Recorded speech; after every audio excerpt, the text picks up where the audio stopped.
ready. I'm still working on my thumbnail What? for this video. I said Oh. I'm not ready. I'm still working on a thumbnail for this video. Oh, are we? What? Oh, hi guys. Yeah. Yeah. Hello all, one and all in one, some and none, all and Some and few. Few and far between. Yes and no. Yes. Hi, Stuart. Hi, Samuel. How are you? I'm alright. I'm intrigued to talk about this one for many reasons, I feel like. It's our second time chatting. So we had a chat earlier on today, which will come out tomorrow. We decided to see what people think of that. Jesus.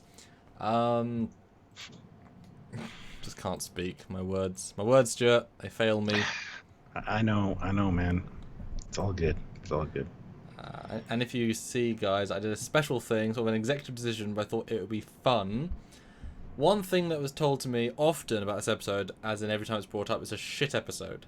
So, as you can see in the top right, there is a super chat $5 drink donation. So if you want to force Samuel to drink, this is like Stuart did for Code of Honor. I'm taking that responsibility for when the bow breaks. So I'm ready. I'm ready to open it. The first person to get me drinking, and every 5 with a hashtag drink, will force me, my bladder, to live an experience. And hopefully, the conversation will get more fun. I mean, you saw how Stuart got when he was drinking a little bit. So Sam can also get that same way for $5 per drink. You'll never be as good as me, but that's okay. I mean, I can go get a drink too. I got some extra lemonade up there still. Hey, if people are encouraged, I think, again, if people like it that much, not the episode, but us, then they can super chat us a drink. And Stuart, if you're opening to open that bottle as well and make it double fun for you all, no judge joke, you gotta be the $5. It's gotta play by the super chat rules, man. Damn it. Oh, okay, that's $15. Well, that's 3 drinks, Eugene. I only had this a few minutes ago, so I've got ice in a glass, not a cold glass. Hi guys. Ooh, listen to that.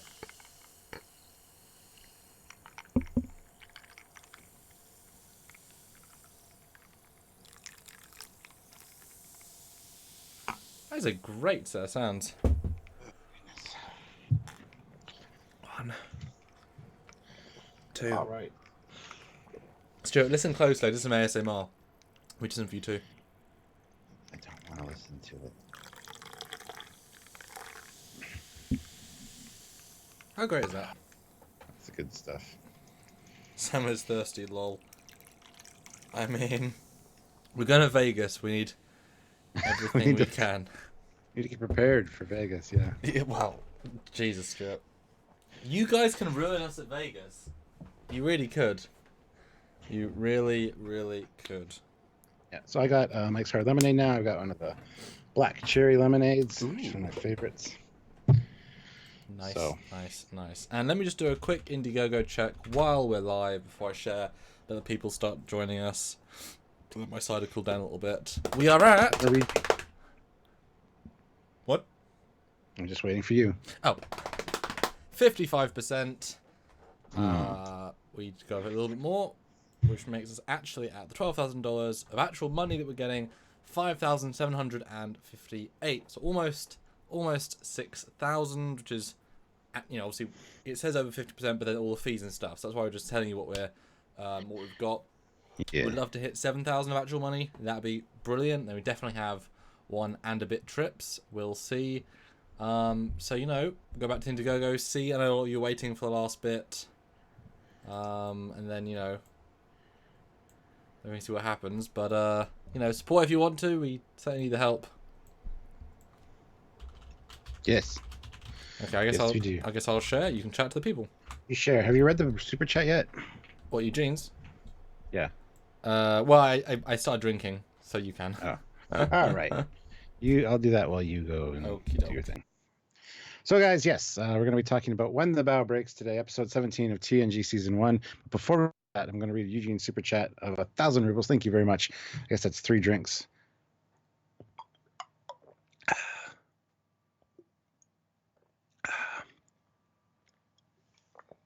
There we go. May Q have mercy on your souls. You know, that's kind of funny. This episode was not as bad as I remembered. I mean, I'd say overall it's forgettable.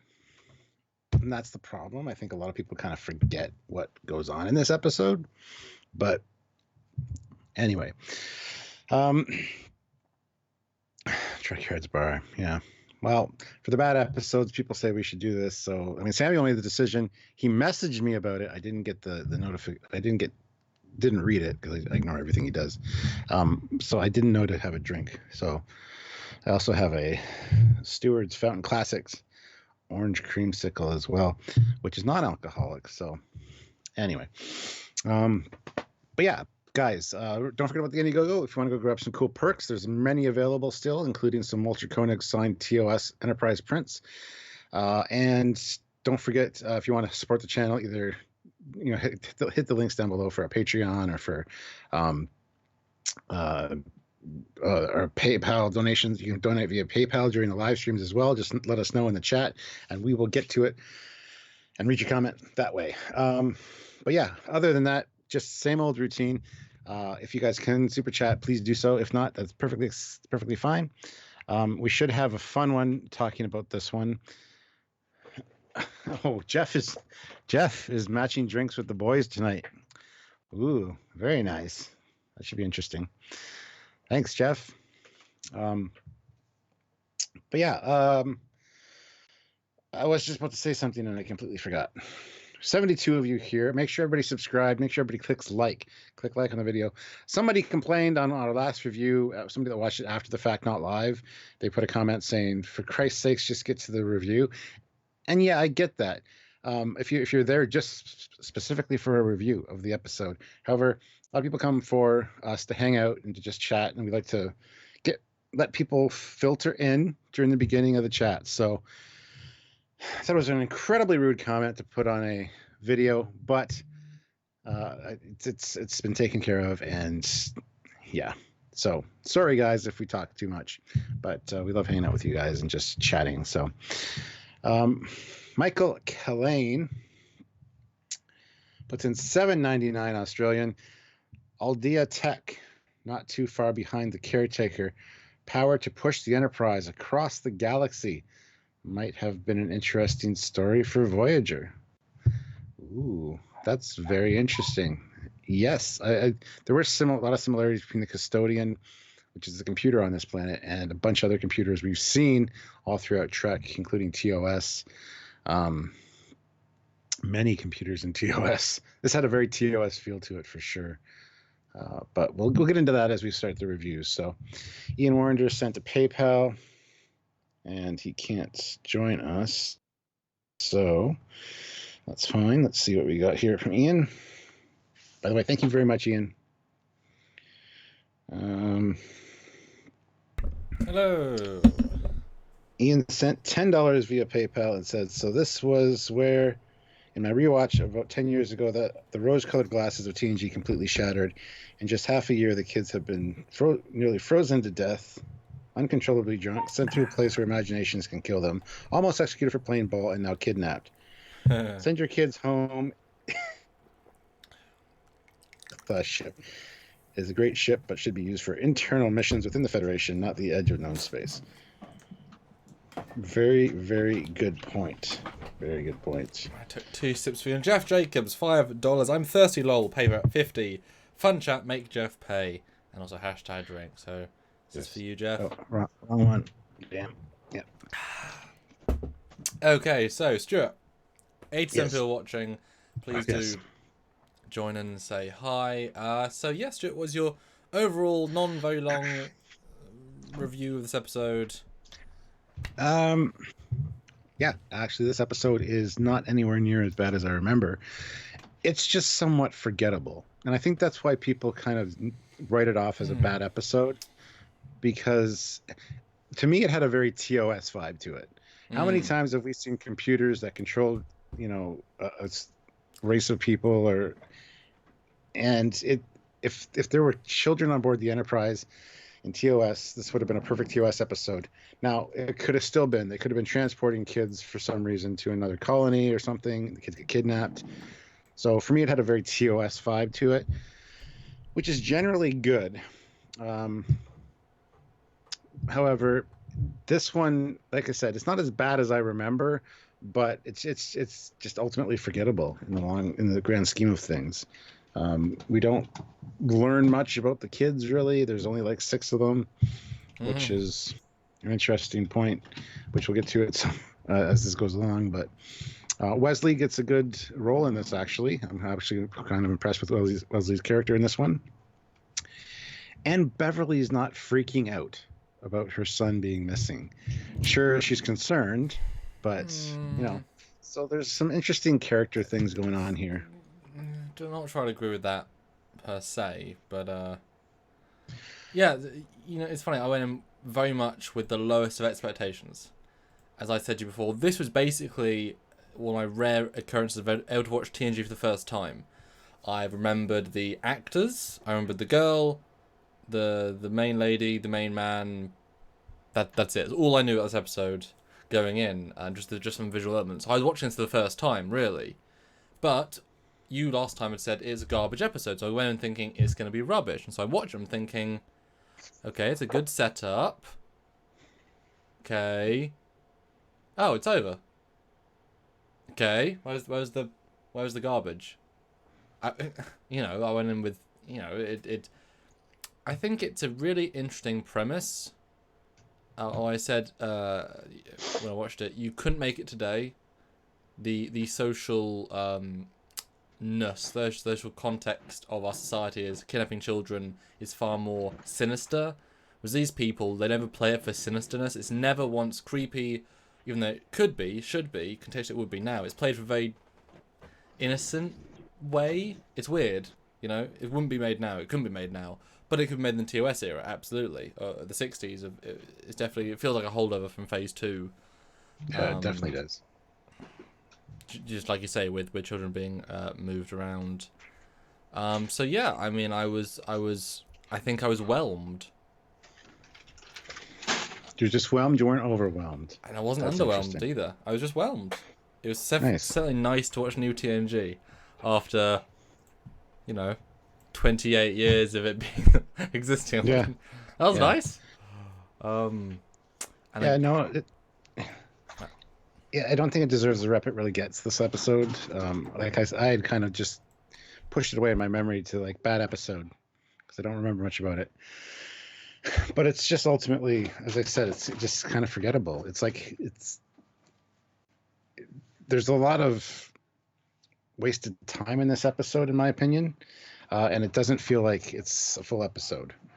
So, anyway, let's get to the episode. Yeah, the pace is certainly a bit odd. I think it's more the focus of story. This could have been a genuinely Wesley story, but it wasn't, and therefore his element in it feels underwhelming, to say the least.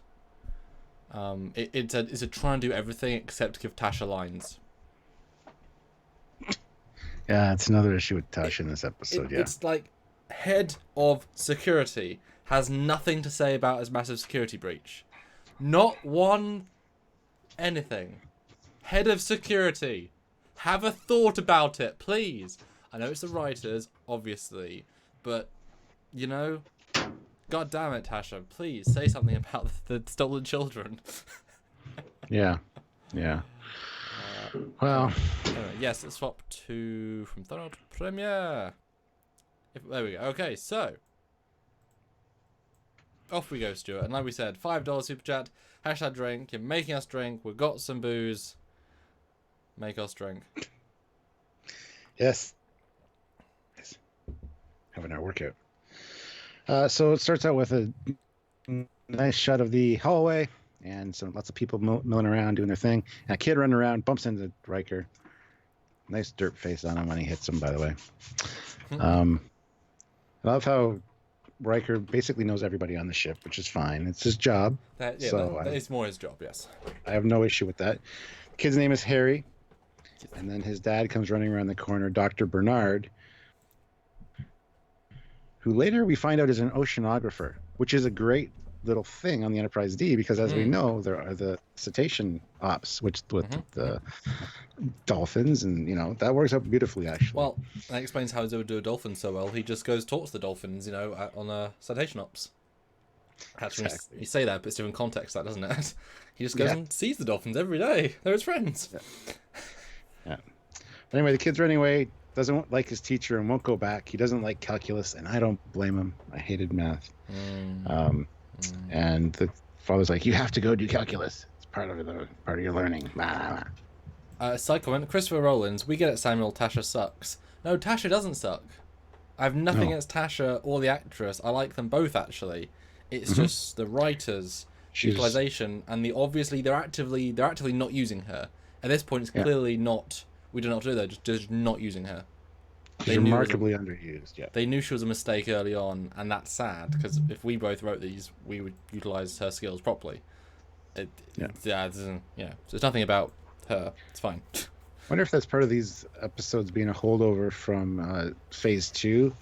Maybe there wasn't, when they rewrote them for TNG, there just wasn't room for that character, and they did the best they could to adapt the scripts, but I don't know. I still see a lot. We see a lot of missing potential for her in pretty much every episode so far. We're like, Tasha should have a line here. Yep. But I don't know. Who teaches calculus to 8-year-olds? Well, the future teachers. Yeah, sure.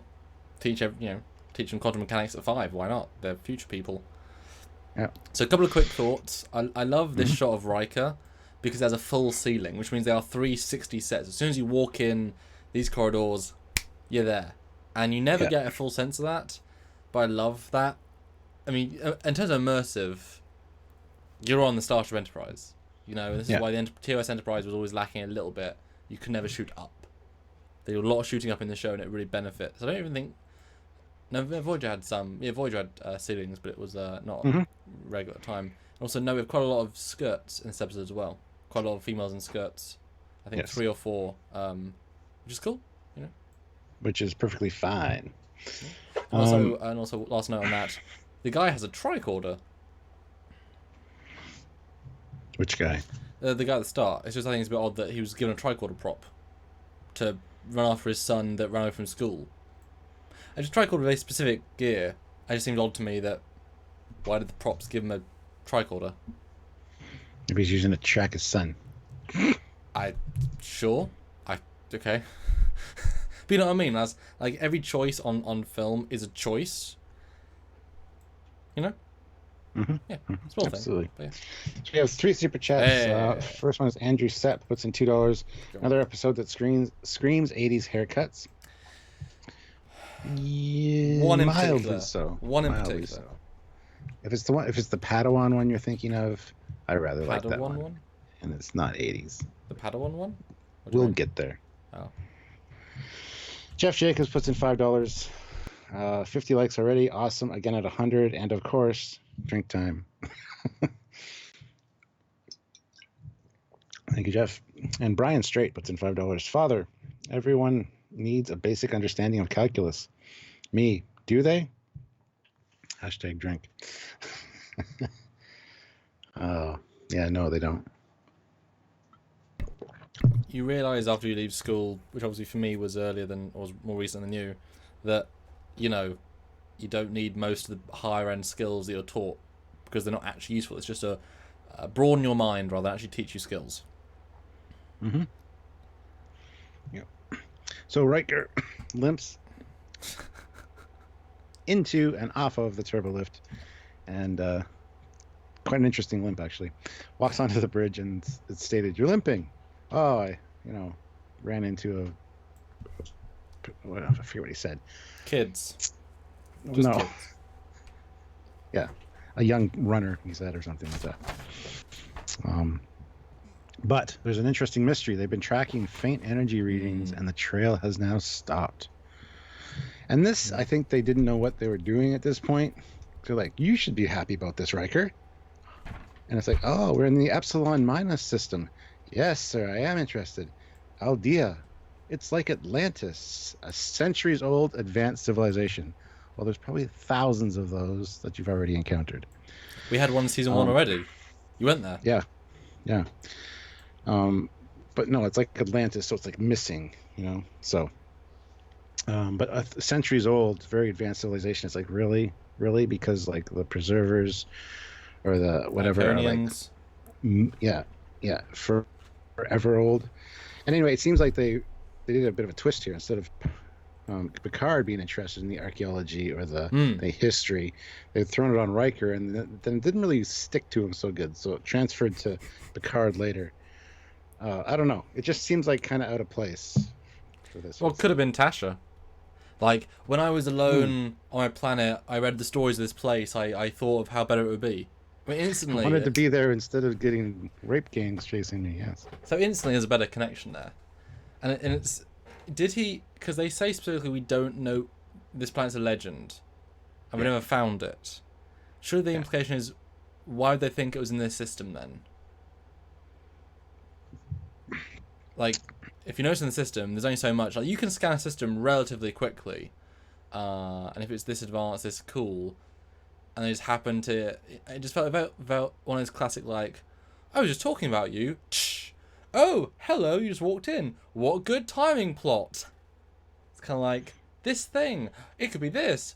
It is this. Look, it felt a bit too lazy writing at the start. That's why they said Atlantis. Because it's supposed to be, you know, in the Pacific Ocean or a certain location. You look there, you can't find any evidence of it. Or very, you know, little breadcrumbs of it. Yeah, it just felt a bit of a lazy opening.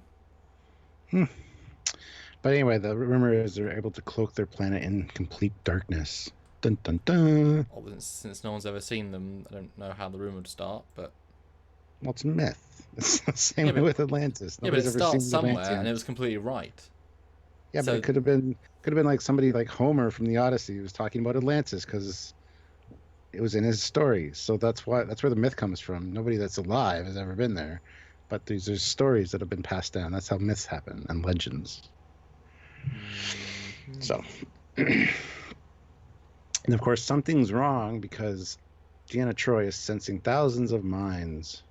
Which I thought was odd because I was like, if it's a planet, there's that many people, but that's actually important later, so that I give them credit for now. Yeah.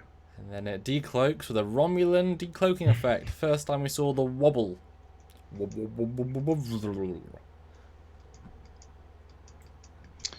Yes, visible distortions. And they actually mentioned, say out loud, they actually mentioned, just like the Romulan cloaking device a bit later. Although I would have said, just like the Klingon cloaking device that we saw only, you know. No, I'm kidding, but, you know. Well, they actually do talk compared to the Romulan cloaking device later. No, that's what I mean. They mentioned that, but they should have said, just like the Klingon cloaking device is in Discovery. Oh, gotcha. Because we haven't seen the Romulans in a while. I guess we did in the Narendra 3 instant, but, no, I like they blatantly say Romulan cloaking device. Because obviously we're going to face them in, like, 4 episodes.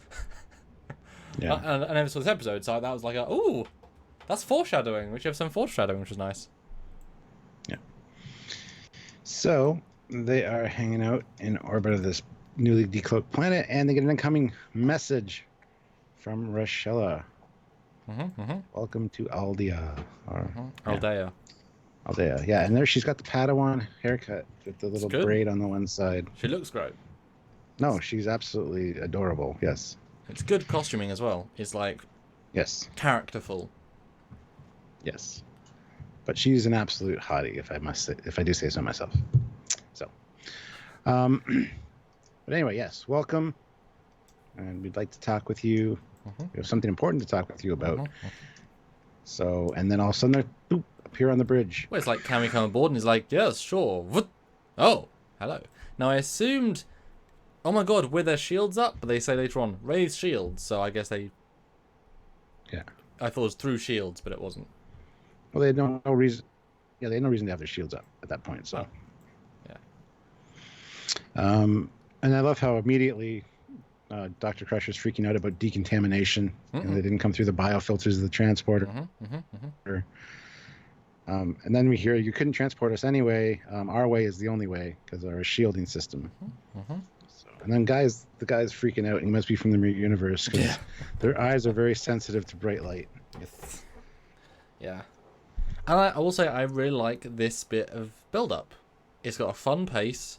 You said how powerful they are without being... Like, no one says, oh my god, it's just, oh yeah, you know this is unusual. They're just being right in through whatever defenses they might have had.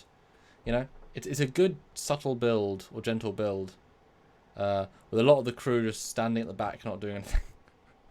Yeah, pretty much. Then they beam away.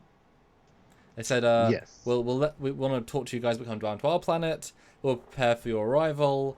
See you in a minute. And then Picard's like, oh my god, this is amazing. It's like, it was all a fable, and now, right here. And it's like, oh, Picard, you're so cute. And then they're like, so, ready to get them. And he's like, what? And they beam them. And it's like, oh. And then Picard's like, good choices, I approve. No, these weird choices. Interesting choices. Interesting. It doesn't mean weird. It just means it's probably somebody who you would have picked to go down. Well, see, I the way assumed... he said it, oh, sorry. Yeah, the way he said it, just like, interesting choices, because that's pretty much what I would have done. Yeah. I assumed... I didn't know the plot yet. So I assumed... I knew it had something to do with children. I assumed they beamed the two women down because they're going to do breeding stuff. I assumed they're going to keep them... Well, I don't know. I knew one bit of the plot, but it was wrong. But I assumed, well, why else would you bring Troy? She doesn't do anything in these scenes. You know, I assumed that would be useful, but not quite. That does not come around. So, yeah. They get beamed down, and this is where Troy says they want something from us that we value greatly. Dun, dun, dun. Just one second. But yes, guys, if you want us to drink, oh dear to us, then hashtag drink, super chat, and we will drink for your amusement. Your amusement. Hello, kind of I just want to know.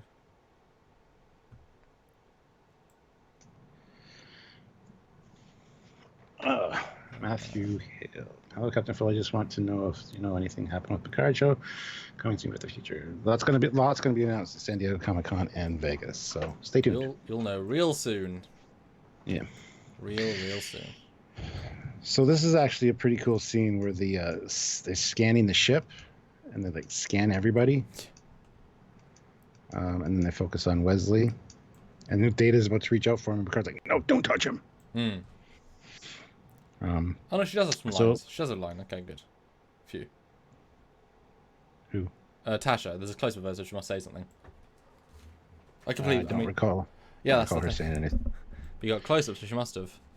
And this is a fun scene because they film it in very wide-angle lenses, very up close. It's very unusual to how they normally film, and so you get really like fun, odd perspectives that you just don't ever see.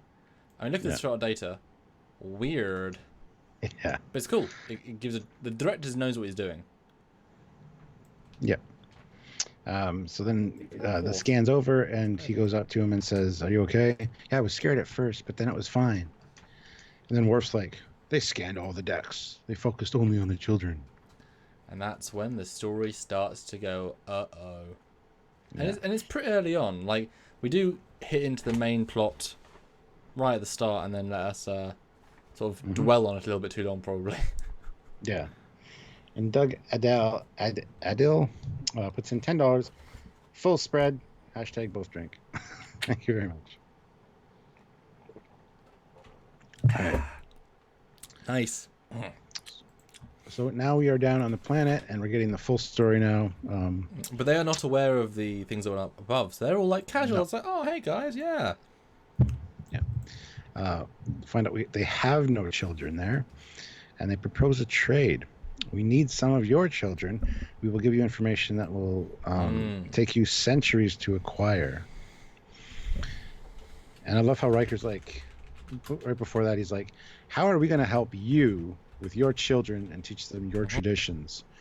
because we want your children. It's like, don't. So, no, this just smells of TOS. It really does. It's such a TOS script. Yes, it does get a little bit like that. But it's a good scene, and again, it's a really nice build. And I want to give credit now to this actor, the guy actor. I think he does a really good job, because he balances so many contexts. He's not actually creepy. He's not villainous. He's not mean. He's pragmatic. He's honest, and he's like an open book. But he's also got this slight air of, come on, guys, we're better than you. Just let's move on. We've already won. It's a really interesting level, and it's a very like distinct, characterful performance that fits so well in the story. So I think I give him total credit for being a really good. And it's understated, but it's leveled. A lot of credit in this performance. What do you think? And no, I totally agree. Yeah. And Jarzia puts in $5 Canadian. It says Tasha said Shield's inoperable. The plot won't let her be useful. That second bit was a poor choice of words to the script. Sorry, they wrote them in there. Yeah. Let's see, where are we here? There is more stuff in these scenes, but I can't quite remember. I'm trying to. I didn't do a lot of notes here because I thought I got all the relative things, but it seems like that's what I mean. This episode is so drawn out, and it just there's not a lot of substance. The conversations that happen are just repeated. I don't know how to describe it. It just doesn't feel like a full episode. It's a lot of the same conversations with slight moving the plot along.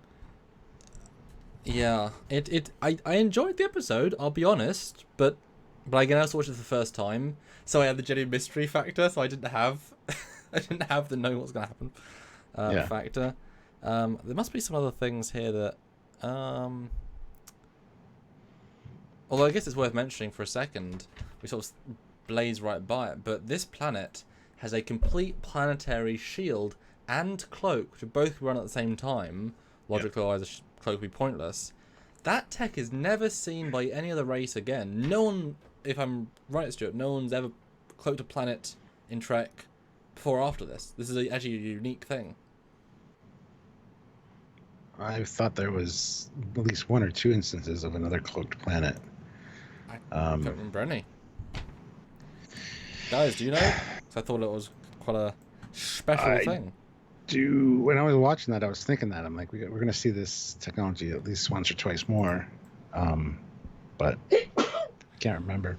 Well, and it is weird considering how much they would feel indebted to the Federation. That if they ask for cloak tech or whatever, it's weird that this tech never goes anywhere. I mean, if you can cloak a planet, of course you can cloak a ship. But this would have been your chance. But we can't remember. Like we can't. Although Jeff Jacobs says best guess, perhaps but worst episode. Lol. Jeff, why worst episode? Why worst episode ban? A lot of people just don't like this one. But then they beam or they transport everybody up, and then all of a sudden they appear, and then Wesley disappears, and then because they refuse and then reveal it's children. They're like, humans are quite. We don't want to give up our kids, and he's like, that is a shame. You're stubborn, intransigent.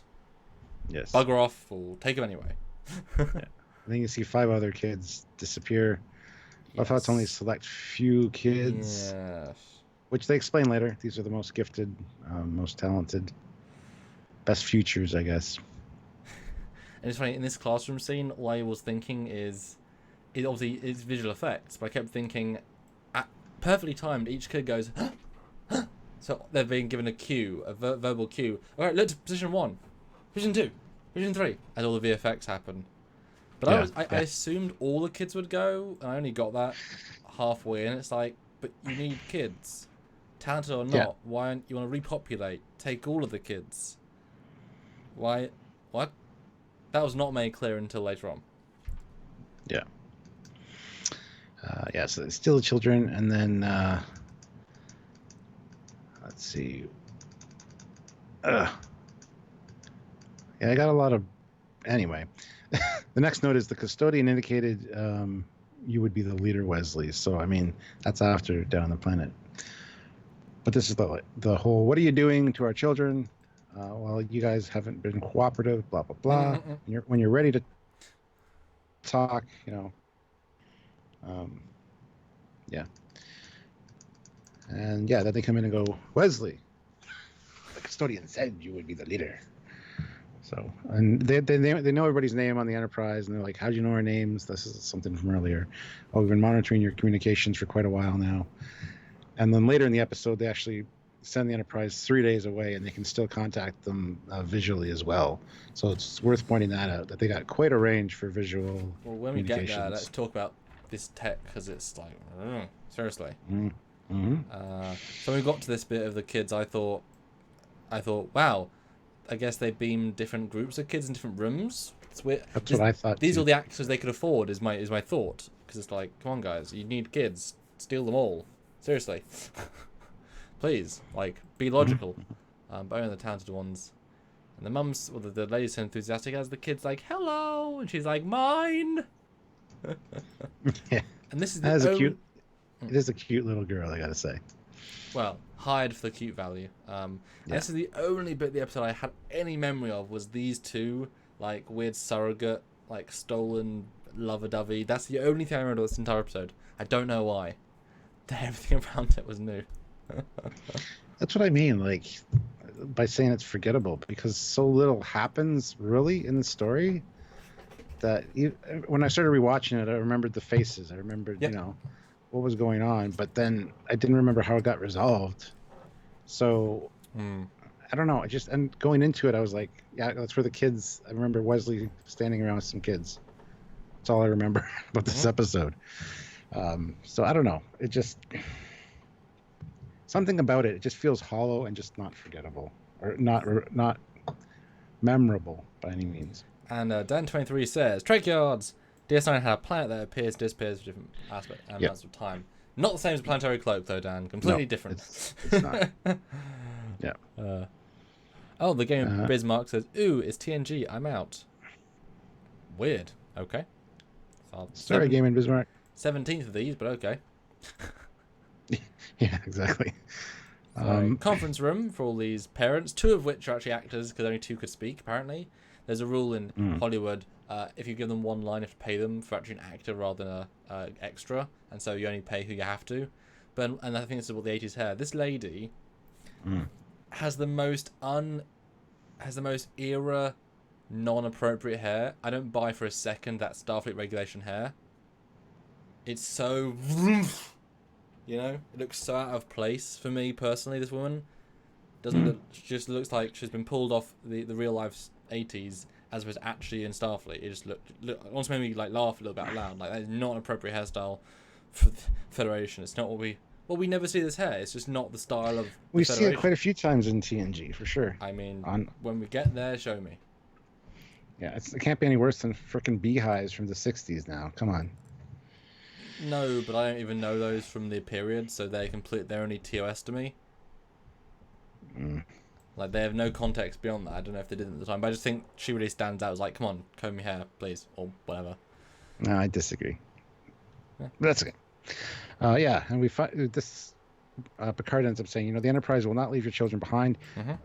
Dr. Crusher will be speaking on your behalf, which I think is a great decision, considering her son's missing as well. So, but yeah, there was very little accomplished in this conference room. I love how the father feels guilty, though. He's like, the last thing I said to him, I was yelling at him. So you got that guilt there. And Game Bismarck, cool. Well, welcome back. Please do try and enjoy.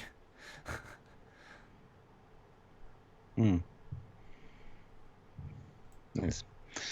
Yeah, then we're back on the planet, and these two are getting along splendidly. I do quite like that conference room scene, though. I think the dialogue is actually pretty good. I think the father's surprisingly good in his performance. I just wish all the parents had said something, because it feels weird to have like 4 of them not say a word. That's just filmmaking, but it feels like they should all be, because normally you'd have like, they'd all be speaking out loud in one big cacophonous, and Captain would say, stop, hold on, and then the leaders would start talking. But to have three of them just not say words, like, do you not care as much? But again, paying them filmmaking rules. I don't know. Yeah. That's my last thought Yeah. there. Yes, she loves the new lady. Yeah. And then we get the whole you will be assigned to units. You know, Harry will be an artist. Katie will be a great magician. She's a magician. And I probably did because I just watched a thing on magicians. Musician. A great magician. That was your talent. We took you for your ship because you're a great magician. I will give him credit. The set work I think is actually pretty good this week. At a good. It's just lighting. The lighting is so like red and orange, and now looking back, this set, like, there's only like 3 sets, and they've reused different angles because that's the beaming bit. But they're actually, I think the sets are pretty well done. It does create like a planetary vibe.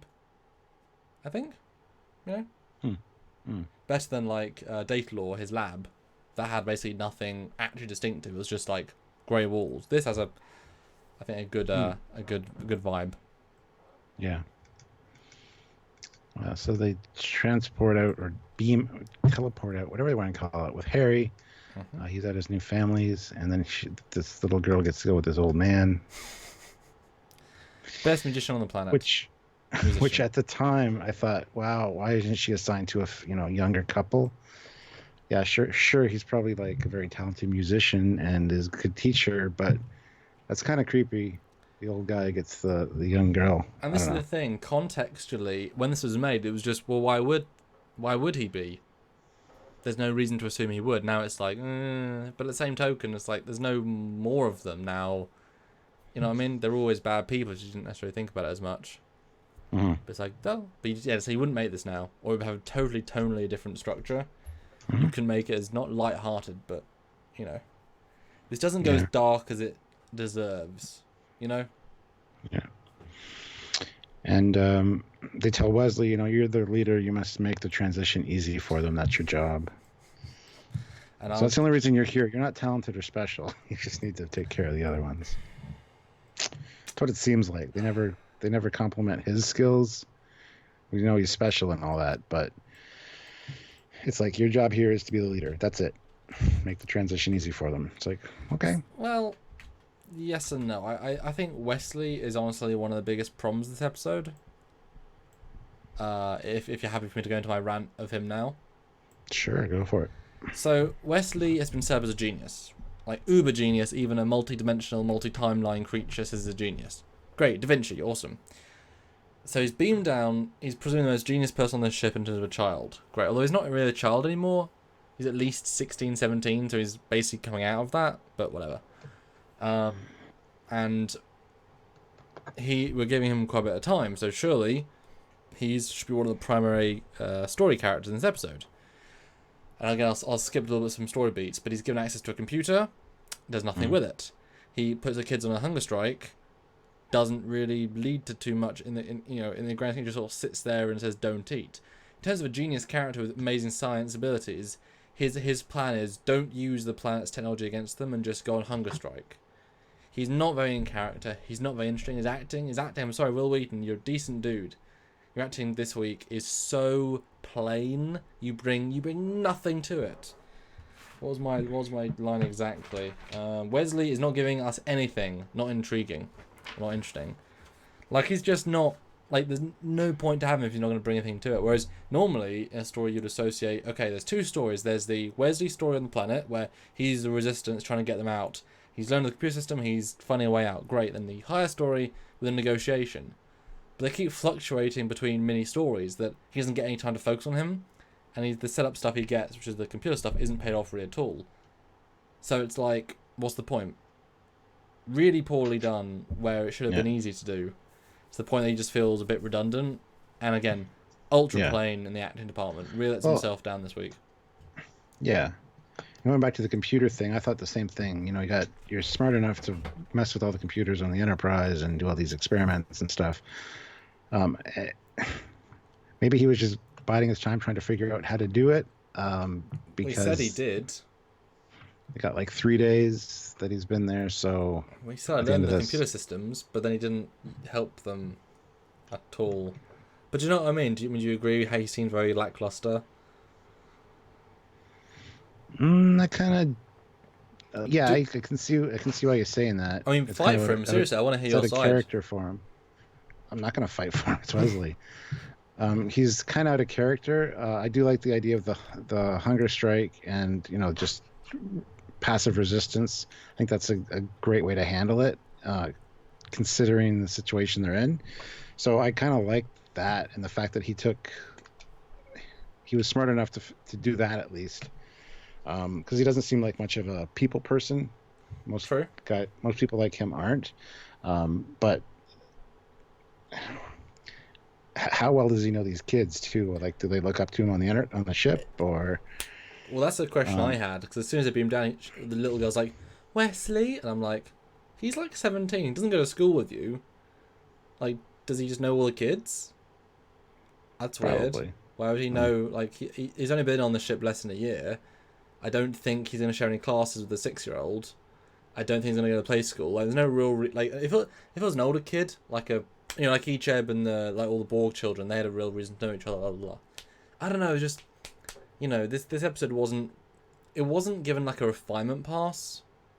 It was like 1 to 2 drafts too early. It wasn't cooking long enough. Yeah. Well, D. Johnson puts in $5. Do we ever learn what sort of superhuman powers he has by the end of TNG? Kind of. He goes with the Traveler, and he's got like he looks at time and propulsion differently. I don't know. He's got No, not superhuman really.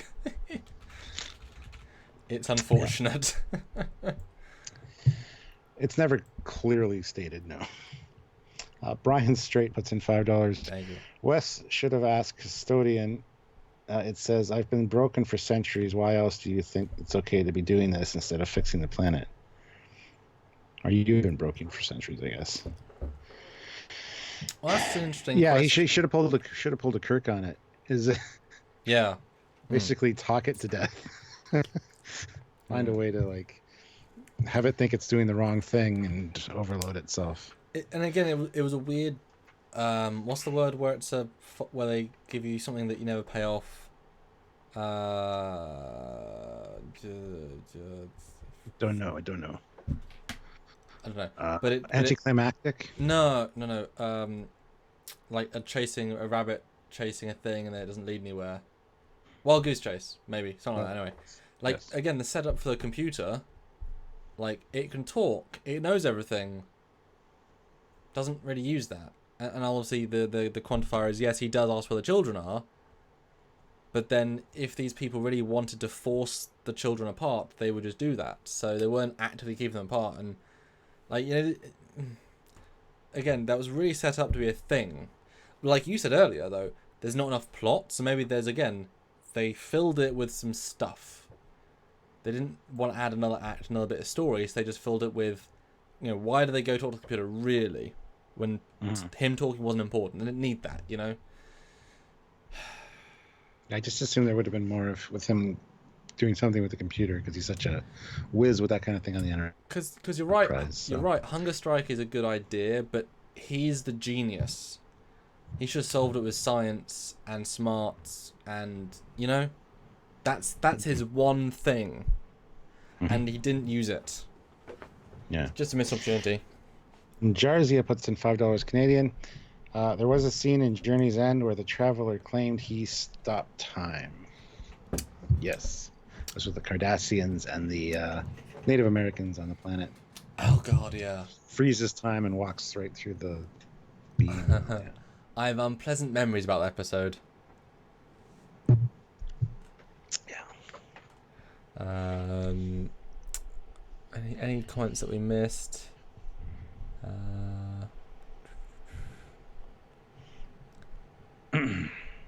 Anyway, cool. And you guys are making us drink. I like it. Please keep that up. And so And I love how one thing, there's some dissension in the ranks because the little girl and I forget the very pretty one's name. the little girl's supposed to go to a separate couple, and she's like, no, she's mine. And it was just that never went anywhere either, because it looks like it was building up to something, the way he looked at her and reacted to it, like there's going to be conflict there. Yeah. Never addressed again. Yeah. You know, so. Or again, the obvious setup is that this lady is so in love with this child as could be my baby, that when this child says, I want to go home, will you help me? She's like, oh, of course I will. That would be the natural payoff. Yeah. And then she has to talk to the guy and say, I mean, she does obviously a little bit at the end, but more forcefully, like, no, guy actor, I don't know the name of, this is not our way. Okay, this stops you having to introduce a couple. There's already too many characters in this episode. Like, there's way too many characters. You know how sometimes they remove Troy from the episode just by having her not be in the episode, and that frees up time for everyone else. You needed kind of that with a few characters just to give slightly more time to everyone else. And there's a lot of characters, a lot of stuff. Yeah. So guess what? We're back aboard the Enterprise. Yeah. And we found weaknesses in their shielding. Yes. Dun dun dun.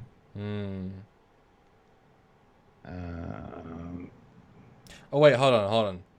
The Game of Bismarck just says a comment that I think is not good. He says, I think Jada Trek is better than TNG. Then he says, just kidding. Okay. So it's fine. I hope you wouldn't read that bit.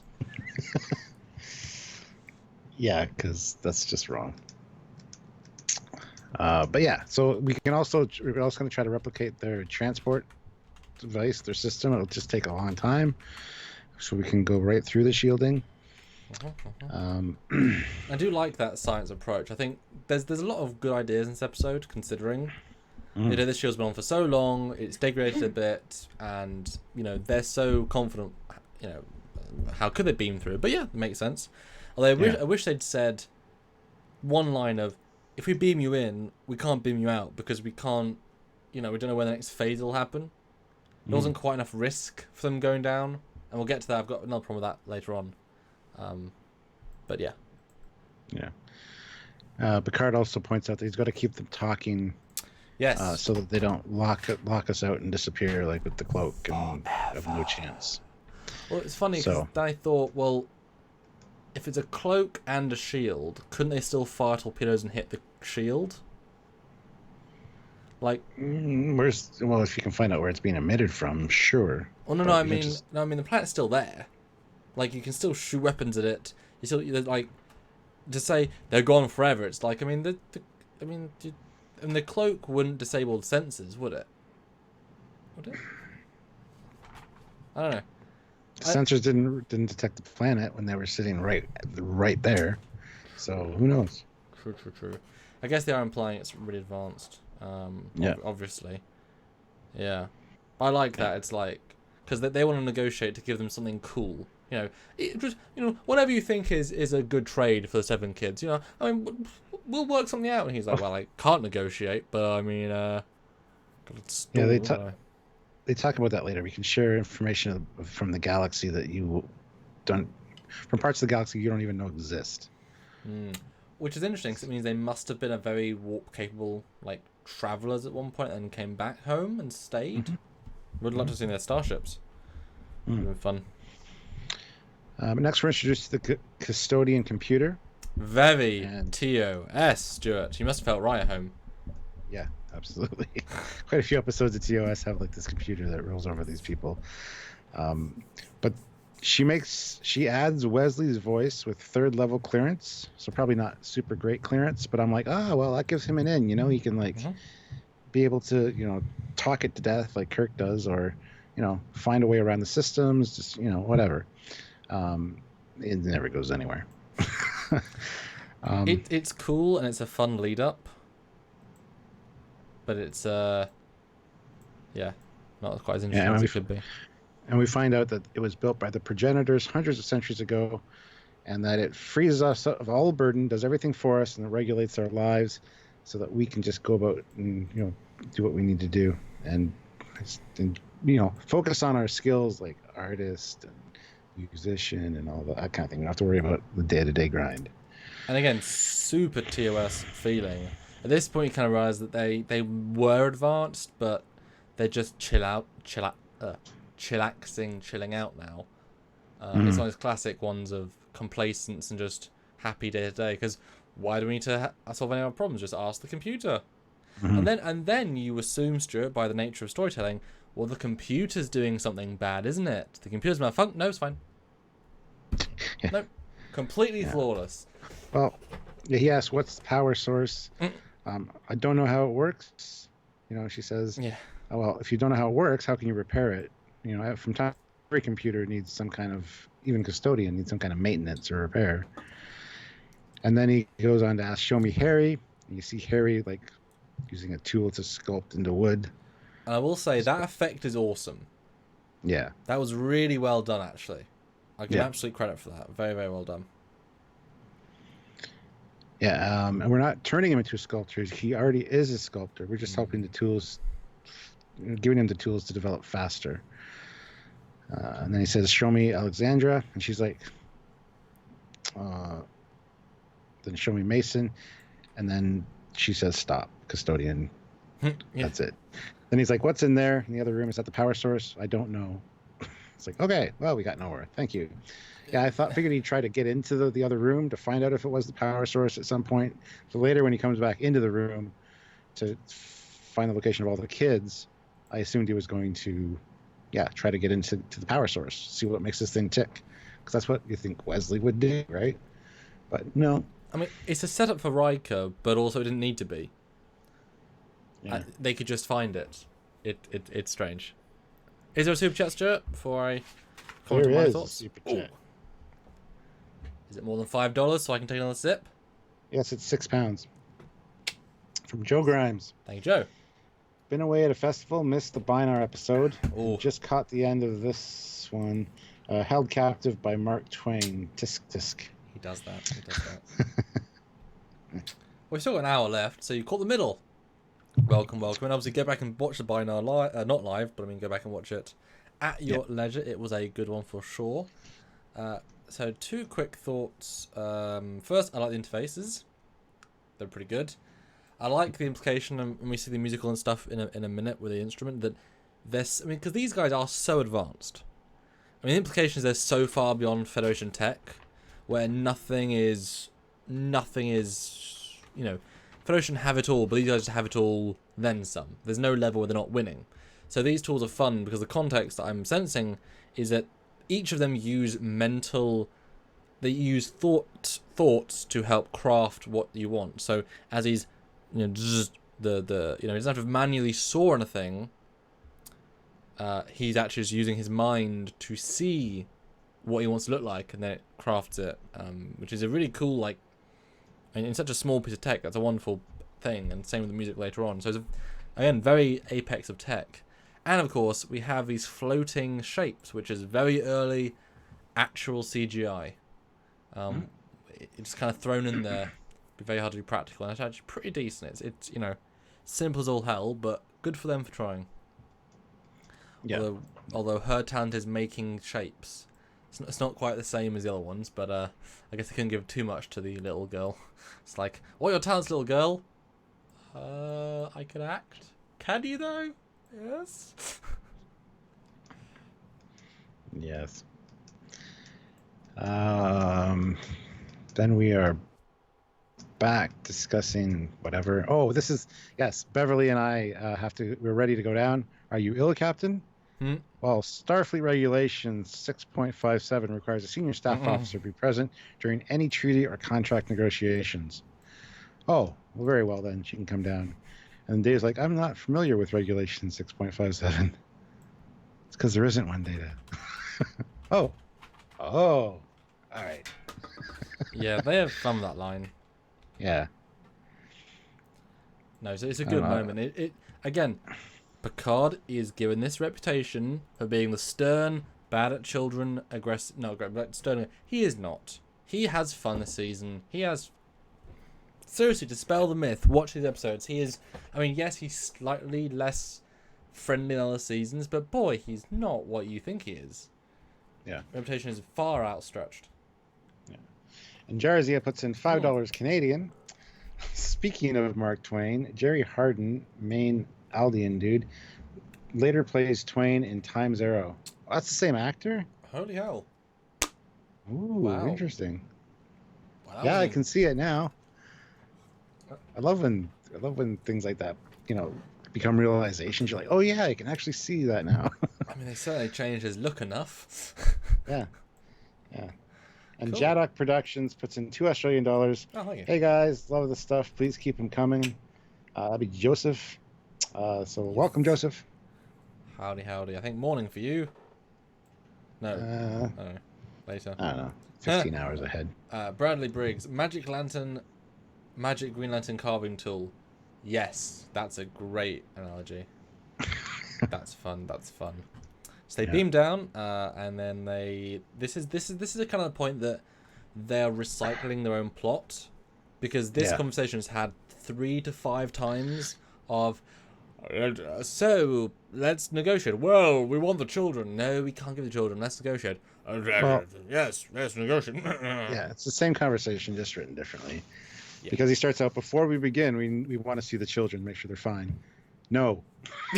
I love We're that. here to negotiate proper compensation, not pander to emotion. I love that, It's like, actually. the kids are ours. You don't need to see them. Just seeing them will just make it, Harder. stretch things on. Yeah. Like, why bother? I actually love that scripting. I'll give him total credit. It's really well done, actually. Yeah. And then he says, makes the point, why do you even want them back when you can have more? I mean, and then the warning comes, I'm warning you that human parents will often die to protect their children. Yeah. And then my next note is, how do you know that the children will be able to have children when the time comes? yes. Which we get into later with Beverly, but Well, that was an interesting that's question. where he says our inability to have children is genetic, not contagious. So I thought it was weird that she would even bring that up. There's no reason for her to think that they couldn't. No reason. She has no evidence to that at all. Now, I know she's trying to think of all the options, but I think only because that's the plot later on do we even bring that as an option. I mean, it's super relevant, but oh, and I remember again, Stuart, Beverly Crusher, every episode, big part, often with diseases, medical stuff. She gets such a strong part. Like, she is what? She should be 4th billing. And that's maybe 3rd billing. I mean, would you put her over Data at this point? Now having seen the season? Mm-hmm. So far, yeah. What? Him, Riker, Beverly? And again, Riker kind of fluctuates. Or is she even more consistent than him? Oh. I don't think she's more consistent than Riker necessarily, but she's definitely more consistent than Geordi, Tasha, Yes. Worf. Yes. Yep. It's just, So it's yeah, a shame what happens through season 2, but yeah, she's definitely 3rd or 4th most important character so far. And again, Gates is absolutely knocking out the park. I think honestly, her and Patrick are the best actors of this season. Yeah. And Brent obviously, but he's doing his own thing. As playing humans, these guys are doing a really, really good job. Yeah. Very relatable. This is where we get the whole, we are offering you information on parts of the galaxy you don't even know exist yet. Yes. And Picard's like, that's very interesting. That's very generous, whatever. I love the little smile on his face. But I'm insisting that Dr. Crusher be allowed to see her son before we continue.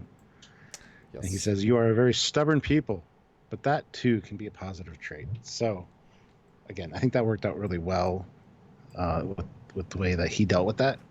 Mm-hmm. 'Cause he's like, oh, you're stubborn, but that could be good in the future. So that's fine. Yeah. And there's Picard's a good negotiator.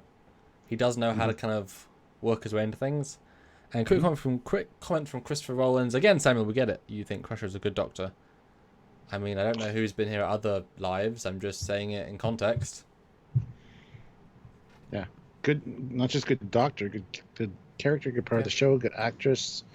Just stands out. She's used perfectly, unlike Tasha, who could have been used as equally as good, really. But why isn't Tasha down here with them? There should have been 3 of them beamed down.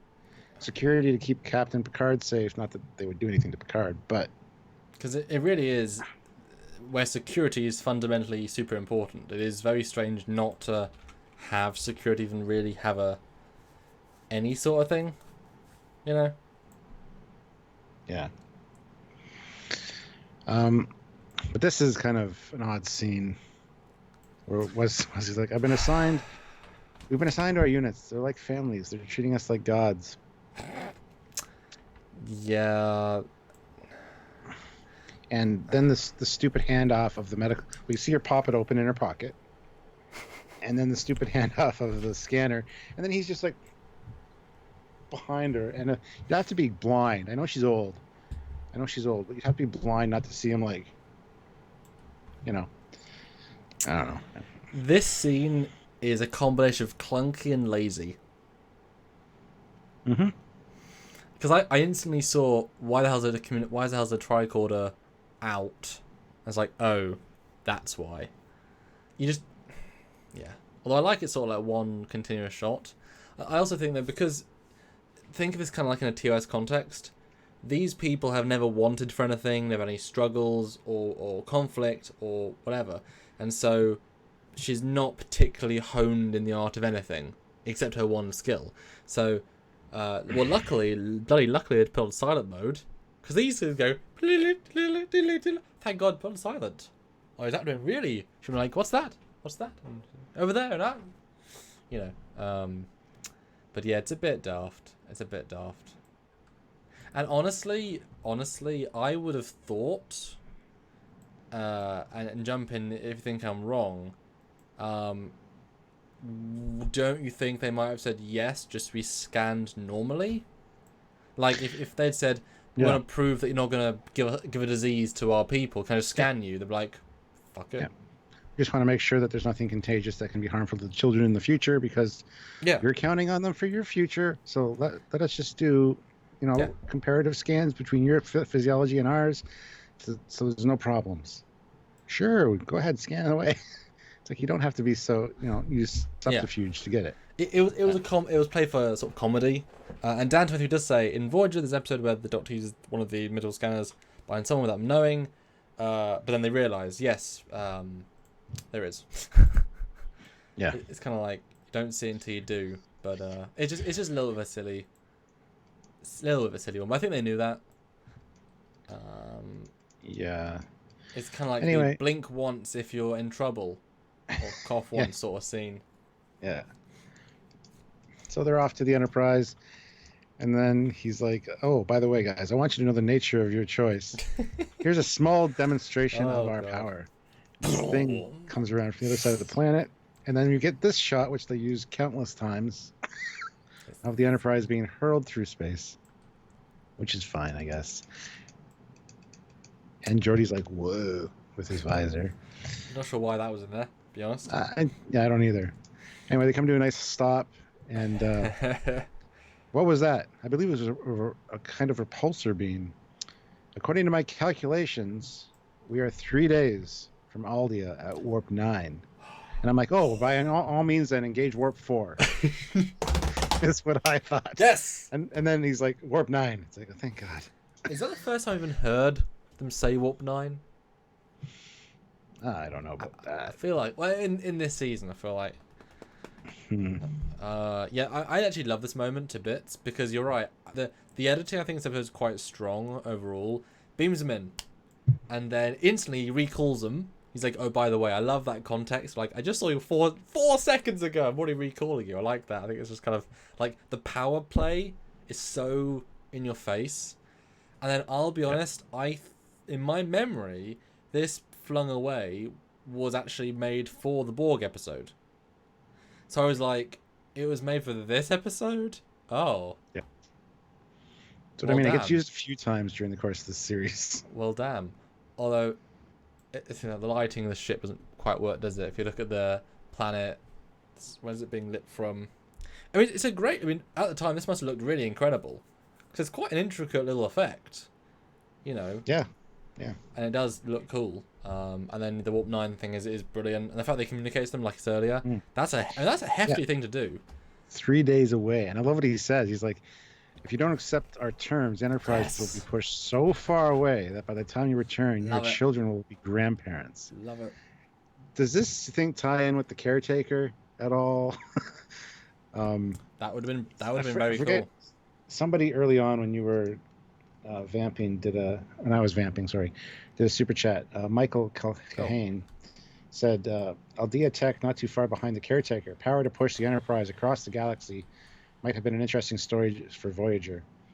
To have a tie-in with this would be kind of neat. Yeah, no, seriously. It would have been fun. It would have been really fun. Again, we like linking things in. I mean, not everything has to be linked in, obviously.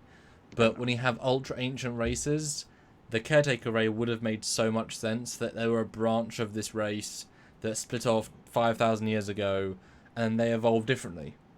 That would have been really cool. You know? It shows what, genetic modification with one made them into a crystalline monster entity thing. These guys just stayed human, but complacent, like dolls who didn't care.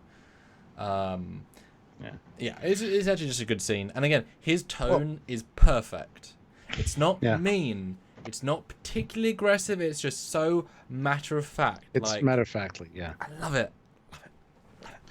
The thing that bothered me though is the next scene. They're like 20 hours away from Aldea. I'm like, okay, so what happened in the last 2 days? I would have liked to have a conversation in there somewhere. Instead, she waits till they get back to the planet and he starts talking to them to come up to the bridge and go, oh, by the way, it's radiation. Like, you telling me the test to figure that out took 3 days? I mean, that bugs me a little bit. The timing there just is annoying. Yes and no. I like the fact that we solved the how did you work it out, Doctor problem by skipping 3 days. Like, I like that. It solves the problem with that time. That scan shouldn't have taken 3 days to decipher, though. There should have been a scene in the middle before 20 hours away from Aldea of her coming up to his ready room or him in sickbay going, it's radiation. And we don't know when that fits in the 3 days. And then the next scene be 20 hours from Aldea. So that, what happens in between. Because as it is, they get back there, talk to them, and then she comes up on the bridge and gives us information. It's like, exposition dump, everyone. Like, it should have been done a separate scene and fit in there somewhere a little bit better for editing. Just my opinion. No, I agree. It would have been better context if she'd come out saying, here's the problem, and I found the solution. That would have been... Or I'm working on the solution. It might give me 24 hours or something. Yeah. Oh, give me 21 hours. Or 19.5.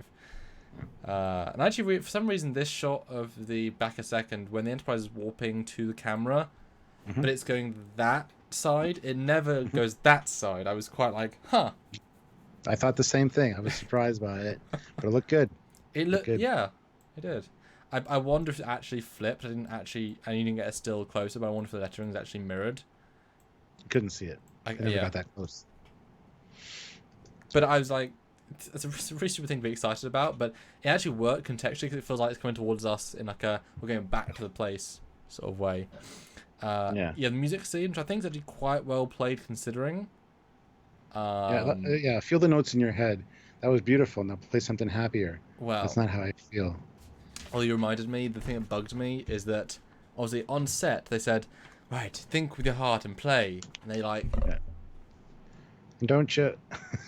But actually, they edit in, and the music in it was a TNG in-universe, like, non-diegetic music from TNG in one of the more like weird pieces. And so she's now playing a song composed by a TNG artist inside TNG. So now that music is now both played by a person and played as part of the show. And I was like, oh, come on.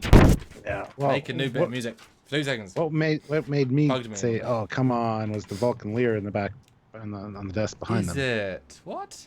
Oh, it's exactly a Vulcan Lear. Well, no, why is that bad? But yes, pop away for a second. It's not bad. It's just, it's a call out to, Okay, dump away. I'll vamp. Hi, guys! 132 people. That is amazing. We really appreciate your support. But we have 81 people liking us. You need to click that like button. It is free on YouTube. Just click like. We love getting at least 100 and something likes for our channel. It does help our analytics. It does help people finding us. So click that like button. I would love to see the full 100 likes. ASAP APAS. Click it. Yeah. Dat like button. And I want to give a plug out to Jaduk Productions. This is my buddy Joseph. He wrote a book. Yeah. He's got it published now. So Nice. check out his YouTube channel. Subscribe to it if you can. And yeah, he'll give you all the pertinent information about the book on the channel. But yeah, check it out. Just thought he's here, so I thought I'd mention it. Nice. So yes, welcome back, Captain. What is your decision? Well, that there's room for discussion. Yeah. Like what? They're keeping the kids. At this point, I'd just be like, piss off and flick the ship again. It's like, what are you going to discuss? Like, or just destroy the ship. Federation will be like, oh, the ship got destroyed. Everybody's lost. Planet's cloaked. They won't be able to find them. Ta-da! No, but that's the thing. They're not doing it in a mean way. They're like, no, we want to give you really cool stuff. Don't piss around, Picard. Like, literally, I've got a USB here that has all of Bortus's hardcore porn from a different universe. It's right here. Because that's what they say early on about their culture. That's what they're equitable trade. So, because that's the first conversation they have with Riker when they went down the first time, is that our culture is based around this equitable trade. You know, you want something, you get something in return. And Riker's like, that works really well. So it's their nature to give something for the children. Yeah. They don't just want, like, yeah. So that makes sense, I guess. Sure. And also, they've never dealt with outsiders, so they're approaching this on their own terms. And I'm guessing he's a leader. It's never quite made clear. I don't think they say he's the leader specifically. No, they don't. But you know, he's not used to being challenged. You know, the culture's so passive. But anyway, the Doctor comes in, talk about the radiation thing. They mention what's actually happened from this point, or is it still speculation? Do they have what, sorry? Do they explain what's happened to them, or is that just speculation at this point? They actually say out loud? Let's see here. Well, first, he says, Data, find a way to defeat that shield. Yes. That may be impossible, sir. It's only impossible till it's not, says Picard. Yeah, it's a good Data's like, yeah. And then she comes on and says, yes, they are dying from chromosomal damage. Yes. Is it reversible? I don't know yet.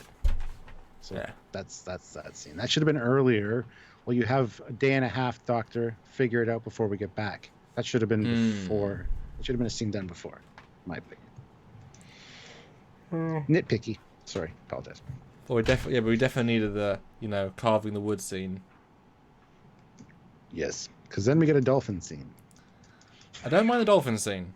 That one's fine. No, it didn't need three of his. Yeah, it starts out with her putting lotion on her hand.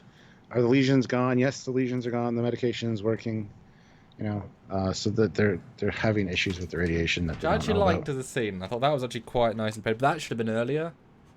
They should have had more people saying things, like constant, whatever. I mean, again, I think the episode is a generally good premise, but not executed flawlessly by any means. But it could have been refined a ton. And actually, would be interesting to re-edit a bit of this episode, like change the timings a bit.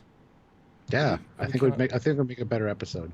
I mean, it's hard to film new scenes, but I'm sure you could steal some TNG season 6 with Beverly to some sort of disease and being like, I found the cure, Picard, and he's like, yes. Okay, great. We'll put that in the episode. Just shove it in there. That's the scene. Yeah. So dolphins, it's a dolphin. I used to live near the ocean on Zetar 4. My dad's an oceanographer, so I guess there's dolphins on Zetar 4 as well. Probably imported dolphins. Yeah. I always appreciate when they don't have them live on Earth. Yeah. I always appreciate, it's such a small thing to do, but it means more than they think. Some of them think, but it's actually important. But I do love the subtle tie-in that perhaps he works with the citation. I didn't even get that until he said it, but yes. Dolphins on the ship, because they need oceanographers and people that can specialize in that kind of thing. Some marine biologists and. Oh, Michael Hayden, Have a good church. He's a 3 out of 4 out of 10. Ah, fair enough. But anyway, and then we get to them having a sort of dinner, and they even throw out that they have a low. There's so much information in this episode. They say, the radiation makes them have a low appetite, and the scene, I guess, shows that, but also Wes doesn't eat, so it's a null topic because none of them eat. So it's like there's no actual anything in the scene. It's weird. She was just rhyming off. She was just writing off the symptoms of radiation poison. They go straight to food. Essentially. They go straight to food. Again, it's a setup with no payoff. She says it like it was referred to earlier in the episode, which it wasn't.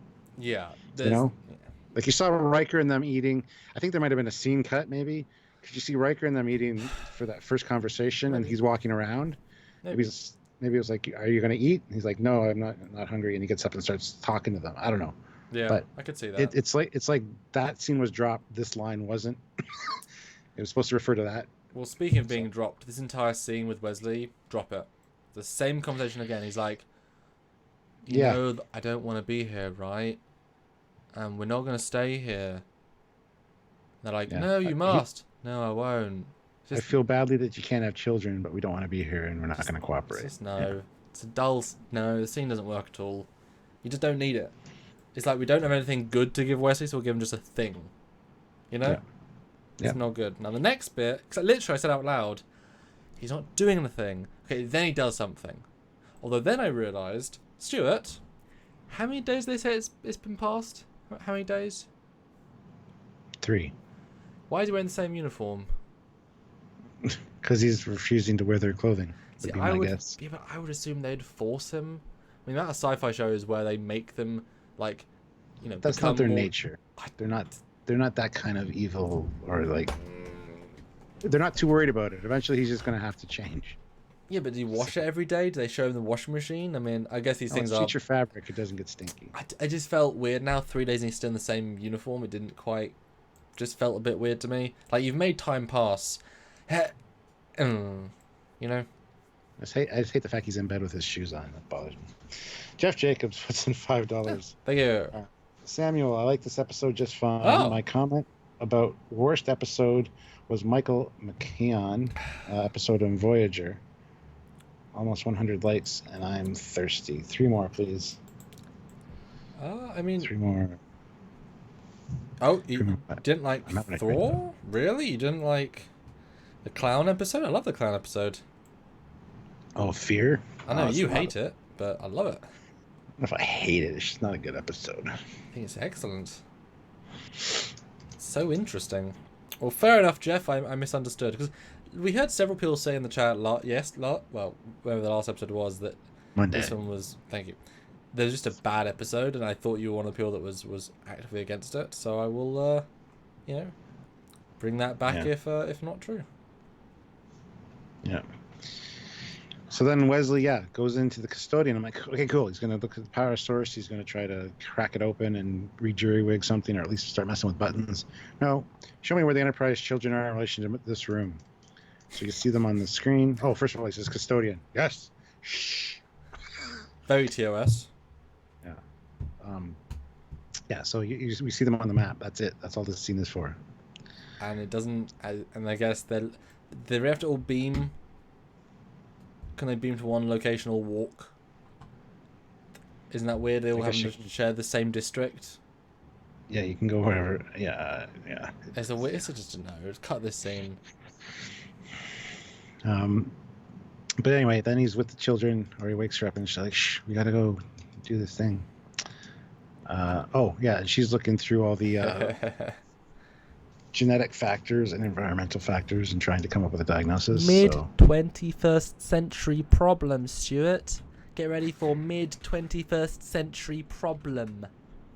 Yeah. That would be social commentary. I feel like they're trying to say something, Stuart. They are. About the mid-21st century. This episode's actually very relevant now with the whole ozone layer as well, so... And global warming, but... 21st century. That's now.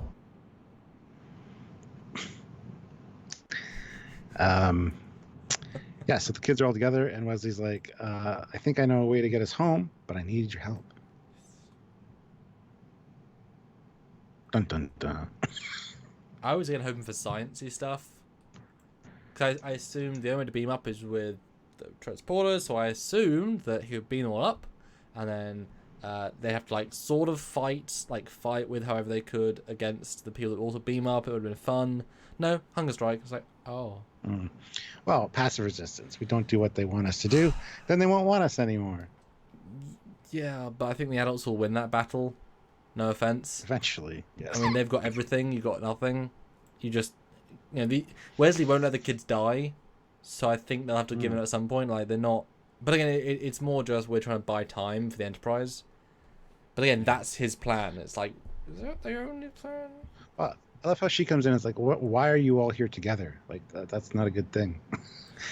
Well, no, I assume it wasn't allowed. They were actively trying to keep them apart by the sounds of it. Although it's weird that none of the people noticed. I guess because either they're all out their beds at night, which means no one noticed they're out their beds at night.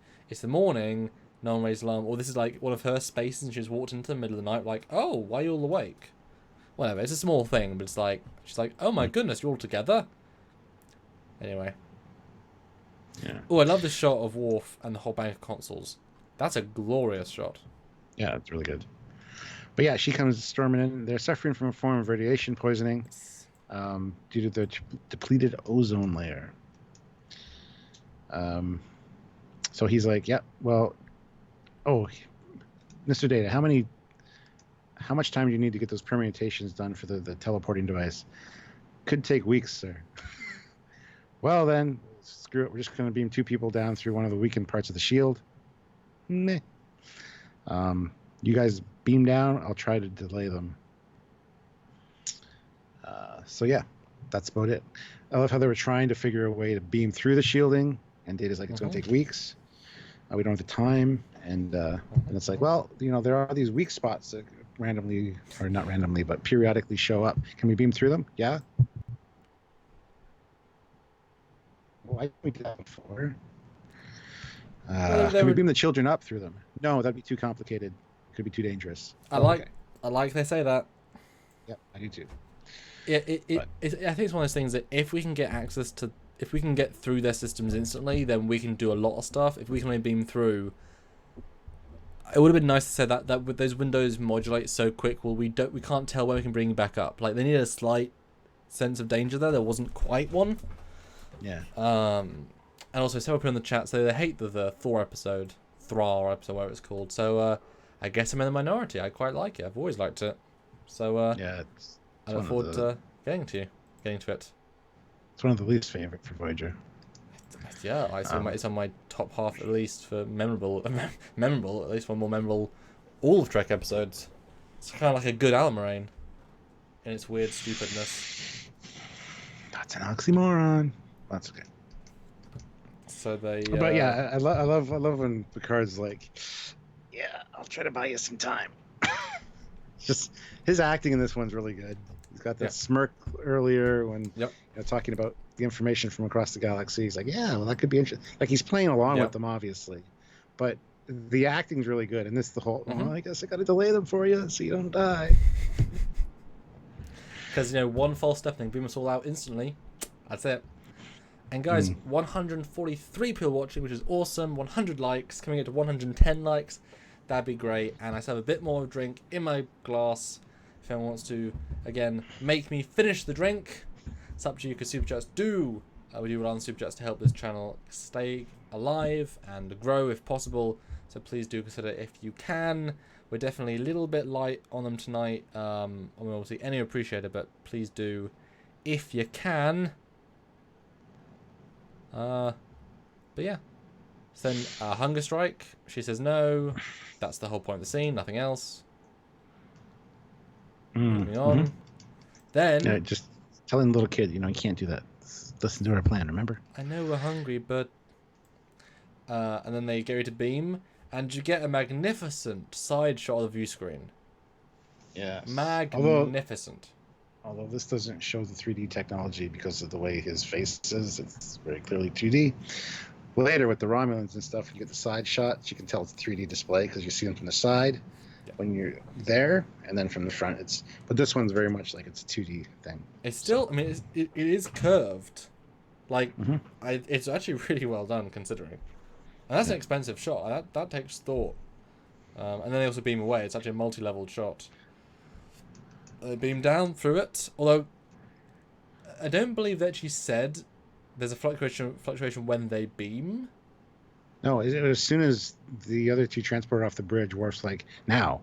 It's like the transport almost initiates the weak spots. But that wasn't said, was it? No, it wasn't. Which is an obvious. But it was just... That would be important to say, but it was not. That was not. I'm guessing maybe they just couldn't detect the power signature if they at the same time. Mm-hmm. It didn't. Or maybe they had a weak spot already locked on and ready. I don't know. Just waiting for Picard and Beverly to go down so that they be occupied. So that I don't know. It was or a deleted line. Kind of feels like a deleted line. And a little problem I have in this moment when Riker and Data. First of all, you've had a few seconds to plan this little mission. No one has a phaser, and only one has a tricorder. What sort of shitty preparation is that?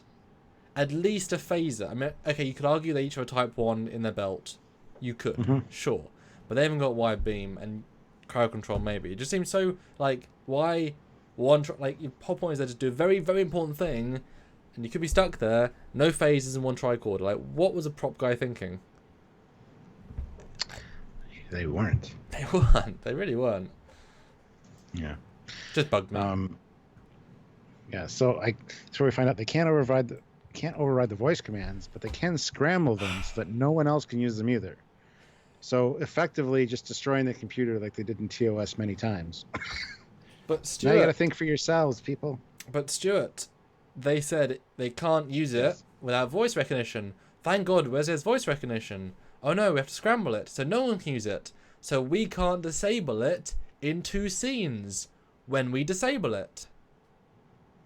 They don't say they can scramble it and disable the system, say that no one can use it. So how the fuck do they turn the shield off without being able to control it? Again, missing scene of Wesley saying something. They don't... Doesn't connect, you missed a thing, and yet they... Why put a voice lock? If it's only important for 1 second, then you ignore it. Why, Stuart? Why introduce more plot points to ignore them? There's many of them. Somebody notices these things. So I never did until this viewing. I know. Joe Grimes puts in £5. Oh, thank you. Since you asked nicely, rest in peace, livers. Thank you. All right, so Shark Wolf, I like this episode a lot. Yeah. Which is funny, because then Trek Reviewer says, the next episode is a much better one, Home Soil. And then Dan23 says, one of the worst episodes. So we have lots of interesting opinions there for the next one, which we'll get to pretty soon. Yeah. So next scene's great, because he's like, before we speak, can you please speak to the children? It seems like they're on some sort of strike. I really don't understand it, but you must deal with it. It's good. It's fun. He's like, Picard's like, strike. I'll see what I can do. Again, the acting from Patrick Stewart's awesome. I was expecting so much. He would say, "Oh, a strike. Oof. In our culture, that's the harshest form of disobedience. You know, these strikes in our society, you know, our classic cultural could last for several weeks." He doesn't know jack shit about strike, does he? Didn't go that far, but I was expecting some sort of comical line about that. But no, then he beams right in, unwatched, which I thought was a bit weird. Obviously, they can watch him via... Well, they can't because the computer's now corrupted, but I thought it was a bit weird he didn't go with anyone else. But that would be too confusing with the scene. And so he talks to his arch enemies, the children. Dum dum dum. I love how the little girl's like, "Oh, Captain!" It's like, oh, I don't melt anybody's heart. Bends down, picks her up. Anyway, yeah, we get the whole... You're suffering from radiation poisoning. Well, 1 second about the girl for a sec. It's so cute. Oh, our scientists would have known. How could they when they've forgotten how everything works?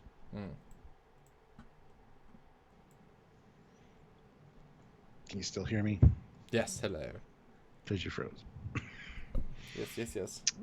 So was that? Did you hear everything I said? Yes, I don't even but know. I tried to say something else about the girl for a second. You jumped, so just jump back to that for a second. Okay. I love the girl moment because it's so cute until she looks him right in the face with this creepy face, and Stuart's like, "You're too close looking at me," and it's just like it's really creepy for a second. It's like, "Hello, I could kiss you if I want to." It's just like creepy. It's adorable, then creepy. Should have cut before. That girl's face, man. No offense.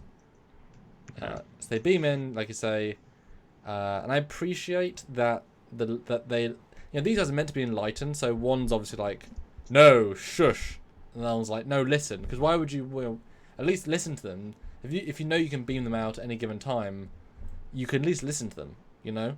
Let them show their findings until obviously they realize then they can't beam because they've stopped the beaming. What did they do? I have no idea. Nothing you said made any sense. Say that again. Because this scene they're just talking about how the radiation is affecting them, how it'll eventually affect the children.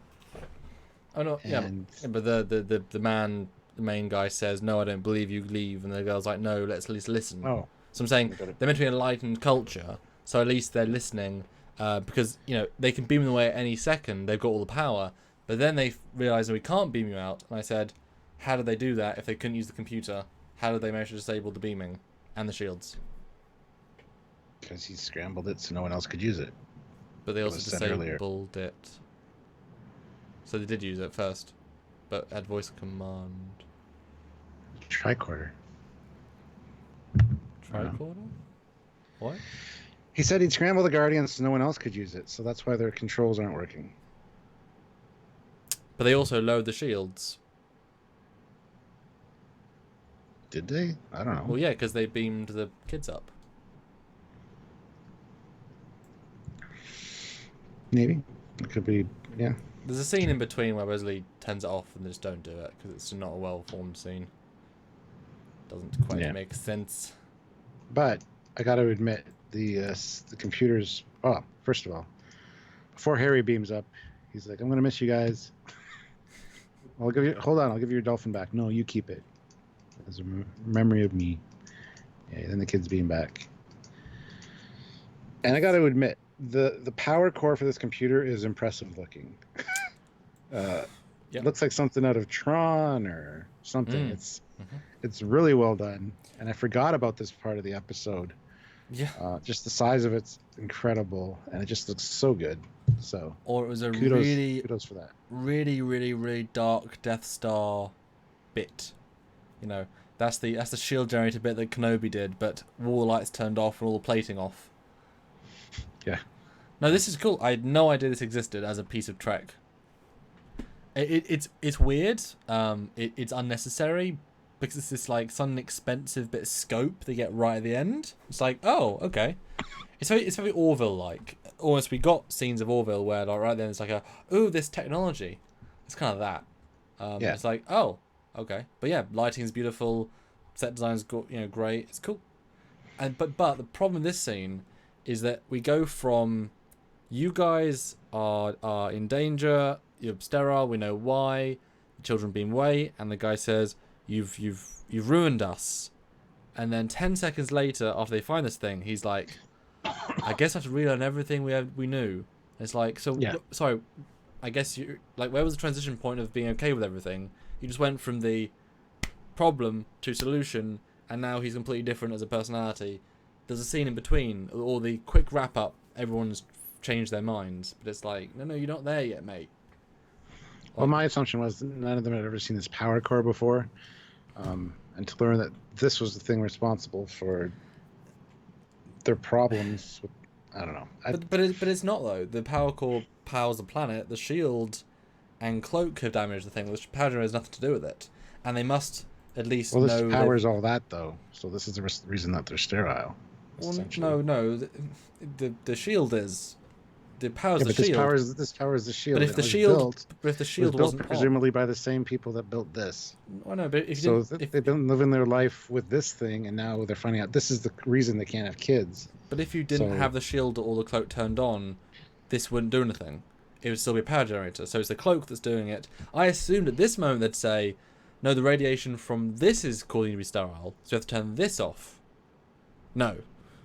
It's a bit weird. Because they must assume they have power. Like, and again, you'd assume they'd ask the computer, how are we being powered? You're being powered by this and this. I don't know. They don't care though. They don't care why it's powered or how it's powered. Well, he does seem they're just so stuck in their daily lives. And, yeah, they're comfortable. They don't care. Jarzia puts in $5 Canadian. Again, thank you. That core was kit batched from a bunch of model kits, including pieces of the motion picture space stock, according to Michael Okuda. Yeah, I can see that. I can see that. It's good though. It's good. It's the lighting though. It's all the volumetric looking lighting. That's it. It's just good. It's just good art design. You know. Yeah. It's a good simple model shot. But we're back on the Enterprise. Yes. Dad, I want to be an artist. I want to take calculus. Oh, Harry, you can be anything you want, but you still have to take calculus. Okay, Dad. What? Yeah. What an idiot little kid. Why would he? I guess all they had to do is be convinced was just be told again. It's like that kid must have read the script and be like, I gotta say what? Oh, okay. And you can tell it's the same day because he's still at the damn tricorder. Even though he's lived through entire, 4 days and... Nope, still... Next duty shift has a tricorder. Because you never see officers inside their own tricorders. That's very, very, yeah. It's just... This is a daft little moment. It's the classic wrap-up. But it's a bit daft. Yeah.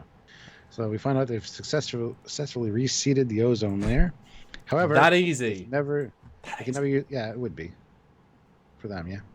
However, they can never use their shield or be closed off again or cloaked again. And they're responding well to treatment. Well, the legend will die, but the people will live. Dun dun da da. Captain, I want to say thank you. Oh, I love how he's like, Wesley, why is there a kid on my bridge? Well, she wants to say thank you for rescuing us. Thank you. And then he's like, Mr. LaForge, warp 5 now, and he's got a tribble stuck to him. Is it a tribble? Or no, that's what she was playing with earlier. It's like a necklace, but it's definitely a fucking tribble. Yeah, I thought it was a doll, but a tribble that'd be funny if it was a tribble. No, I'm pretty sure it's a tribble. Yeah. It's nice. It's fine. I didn't get it until he turns around. But it's what's nice. I actually, unlike most scenes, them laughing actually buy them genuinely laughing. Do you know what I mean? It seemed surprisingly genuine. They're fun with it, and then they warp away in a poorly lit space shot. Doesn't make much sense, and so ends the episode in sort of a slightly abrupt way. Doob a doob doob doob doob doob doob. Well, since you seem to like this episode, you go first this time. Sure. 17 in, we're rolling out the changing everything about. Okay, so this episode. Yeah, I liked it. Like I say, I only remember the characters vaguely from my previous watch when I was a kid, so I really did watch it fresh, and as such, I thought the script was actually pretty darn good. Some good lines, some good performances, both guest cast, primary cast.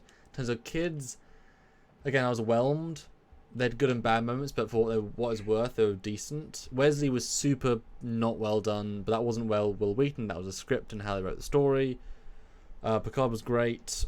I think the first 20 minutes is pretty darn strong. Then it has a long, drawn-out middle that then ends and then resolves. So it's kind of got... They ran out of stuff to do, or they couldn't add much more, even though I think if they had skipped some of the middle conversations, like all of them, and only had one, and then had maybe Riker and Data beam down when the planet cloaked, that would have been really exciting. So now they're locked on the planet, and they have this undercover mission. They bump into Wesley finds them because he's smart. He helps them get off the planet.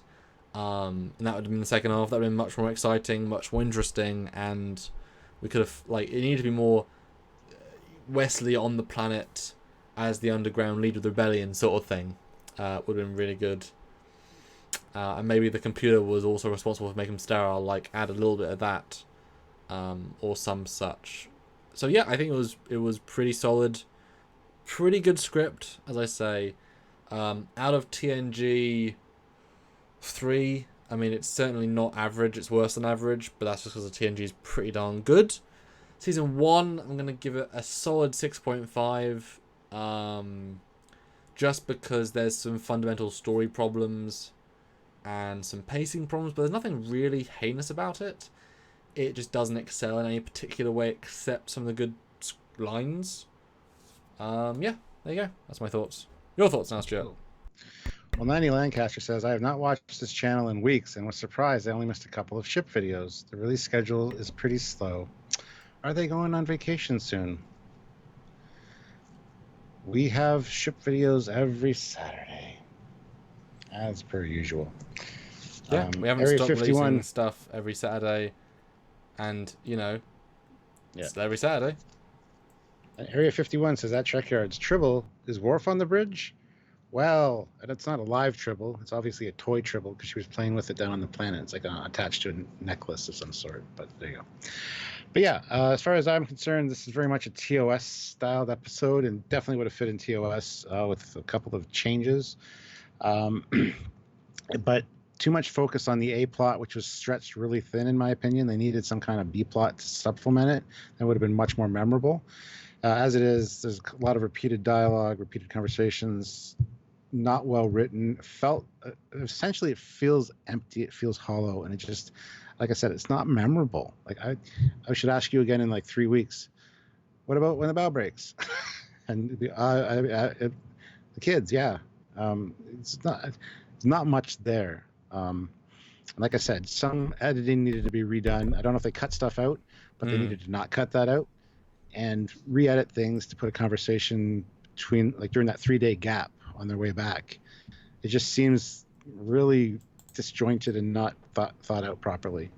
So for all of TNG, I'm going to give this a 2. Yeah.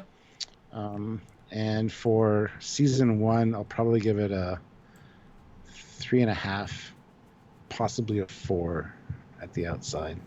No, 3.5 I think is good for this one. So 3.5 for season 1. It's just there's nothing to this episode. It just needs some fleshing out. It just feels like bare bones to me. But it's funny because it's as simple as so many TOS episodes were. Here's the premise. They solve the premise. I mean, it's very. By that same logic, obviously the only difference is the characters and some of the lines. Are you not saying that lots of the TOS are very thin on the ground? TOS ones. You cut off, so I didn't hear you what you said. Sorry. Would you not then say that a lot of the TOS ones are very thin on plot and thin on the ground? Just with. Yeah, they are. They needed a B plot, but the thing is, TOS with the way it was done with the trifecta, Kirk, Spock, and McCoy, it's always something interesting. There's always those characters being developed in each episode. This one has such a diverse cast that they weren't properly used in this episode. You could have added some stuff to this, fleshed out some characters, filled in those gaps, made it a better episode. But yeah, some TOS episodes, like Let That Be Your Last Battlefield, this is basically the same as this one as far as I'm concerned, as far as bare bones structure of a story.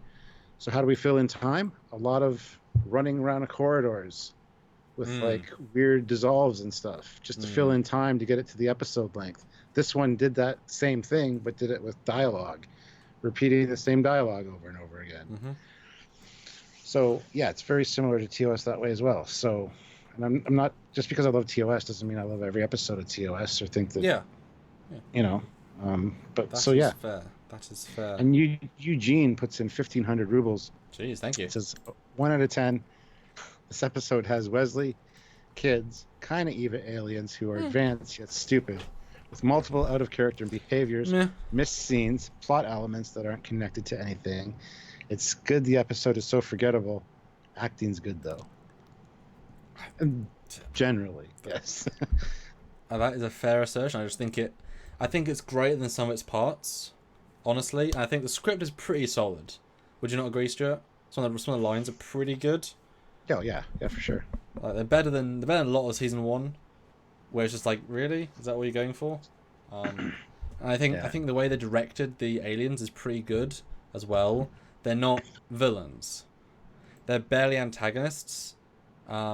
if they were wearing head makeup, it would be in the Voyager Alien of the Week, in a sense, Mm. Yeah, I was going to say something there. What you were talking about, I can't remember now. Do you want to address 90 Lancaster? You said multiple comments. No, I haven't been reading them. Ah. Also, didn't they say they wanted to remake the older? Just talking about Eagle Moss, by the looks of it. No, 3 up. Oh well, I guess I'm just not surprised at all. No, By bit more further up, Stuart. 2 more up than that. Okay. Didn't you used to do more than once a week? We did. We did our mission briefings on Wednesday, but we haven't done mission briefings in a while. We just haven't restarted the mission briefings because, to be fair, the views were really shitty. Sure, you watched it, but a lot of other people didn't. So instead of wasting our time filming those, editing those, getting those out, and not getting any views or whatever for them, that's why we're doing these lives right now, to just kind of help supplement that missed income and views, because these are very popular. We get to interact with you guys. We get to know our community. It's also fresh content. Yeah, I'm sure we'll do mission briefings again, for sure. We have ships we want to do mission briefings on, but it's like we restarted Trekyards again for like a limited season of 8, really big ones, and they all failed miserably. And it's like, well, because we've found before that the YouTube algorithm doesn't like us. 50,000 subscribers don't get that remotely in views. It's just the algorithm doesn't think we're worth watching. So, as we've said, if it takes more, it takes more hours to make a mission briefing than it does to this, and we earn way more from this. Mission briefings were killing the channel. If that's what we were doing, these lives have saved the channel, and we did 4.5 years of our format, and we did over 1,000 ship episodes, something like that. Yep. Different formats. I mean, yes. So it says, is this no longer a ship channel but a review channel? Then it's kind of a all-encompassing Star Trek channel at this point. But yes, starships are our specialty. That's what we like to do. That's the content we enjoy doing, and we will be doing it still every Saturday. But that's the high end stuff. We can't maintain 3 shows a week like we used to, with the views and income we were getting.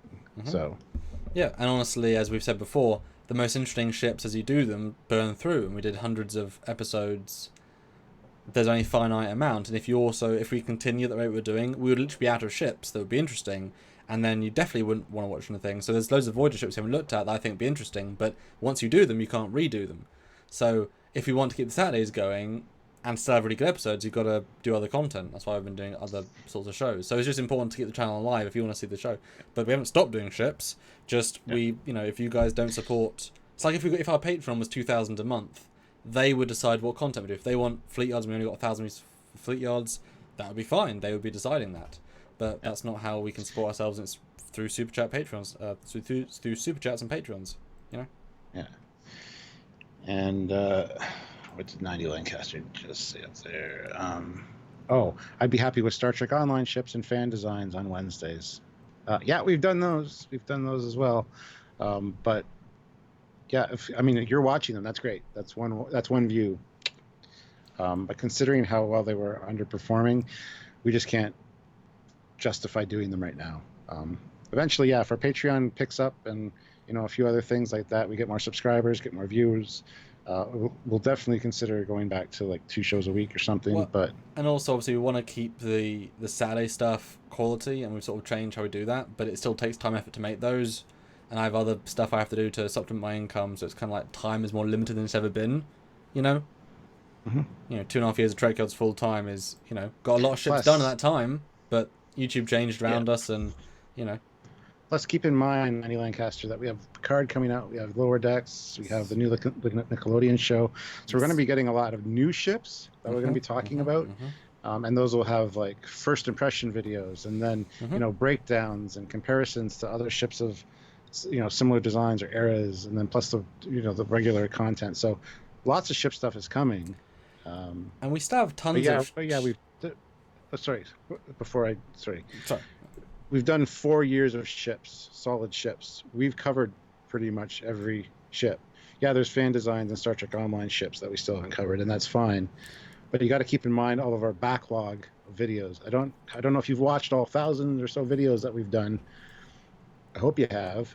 If you haven't, go back and watch them if you missed ship stuff. That's all I can say. Sorry.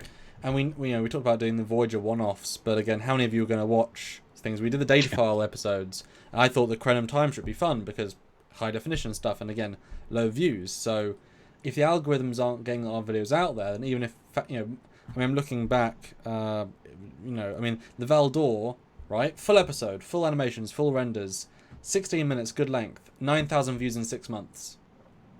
That's pathetic. That's criminal for the amount of hours we put into that, writing, scripting, CGI, and there's some really nice stuff there. That's a lot of people complained. A lot of people complained that we talk too much. So that's why we did the fact files and the data files to just get the bite-sized information out, like a lot of other formats do. But yeah, if the algorithms screwing us around for views and distribution of the videos, 2.3 thousand views. Okay, ships the Borg fleet part 2 to all the Borg ships, 4.9 thousand, 8 months. I mean, whereas that's made us less money than One Live, and if we don't keep the channel going, then you'll lose everything. So it's frustrating, guys. For us, it is. We want to keep doing stuff, and obviously we've kind of, we know the new stuff's coming. We're kind of like, I'm having so much fun with these lives, reviewing this stuff. It's bringing a whole new appreciation. We keep the channel going, and by having one show every Saturday, we can refocus the quality content back how it used to be when we did like 2 shows a week. To just the Saturdays like a hardcore Saturday rather than like stretching it more, which is really great. And we've got lots of guest stuff lined up, and then as the Picard stuff and other things go, like when the Picard show goes, when Discovery was happening, we were doing 5 shows a week, 5+ lives. That was a lot of work and getting a lot of content, but we sort of simmed down these lives, took over and having fun. It's fresh, fun, new content. Yeah, and we've got a lot filmed as well with guests and interviews and stuff that have been filmed for a while, just haven't been released. We've got ones coming up on holodeck technology and things like that. A lot of great episodes coming out. We're just, because it's the summer, the views are always lower, so we also have to justify when we release things to kind of get the most impact for views. Like once October, November hits, views start going right back up. And if Picard starts, it'll also help. But that's when we release our good content, is during the winter months. Especially after January or February is usually best, to be fair. Well, it's like the Defiant special, 12,000 views, and that's the Defiant. That's our definitive piece on Defiant, and it's not going to jump up in views. So if you don't release it at the right time, an amazing piece of content might not get viewed. It doesn't matter how much work put into it. So it's a challenge. It's a challenge. But we're still the ship guys. We're still your premier source for our analysis, detailed, scale charts you'll see nowhere else, and stuff.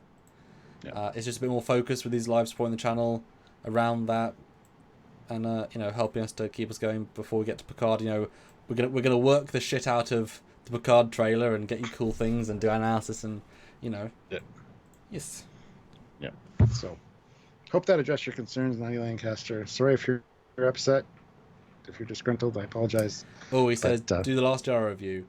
Yeah, that'll be fun to release like before the next film comes out, because that was filmed like a year ago. So it'd be fun to see what I said a year ago for The Last Jedi, like how. And I bitched horribly, but 1 year ago today we filmed this. We're not gonna rewatch it. Here it is. Oh dear God. Yeah.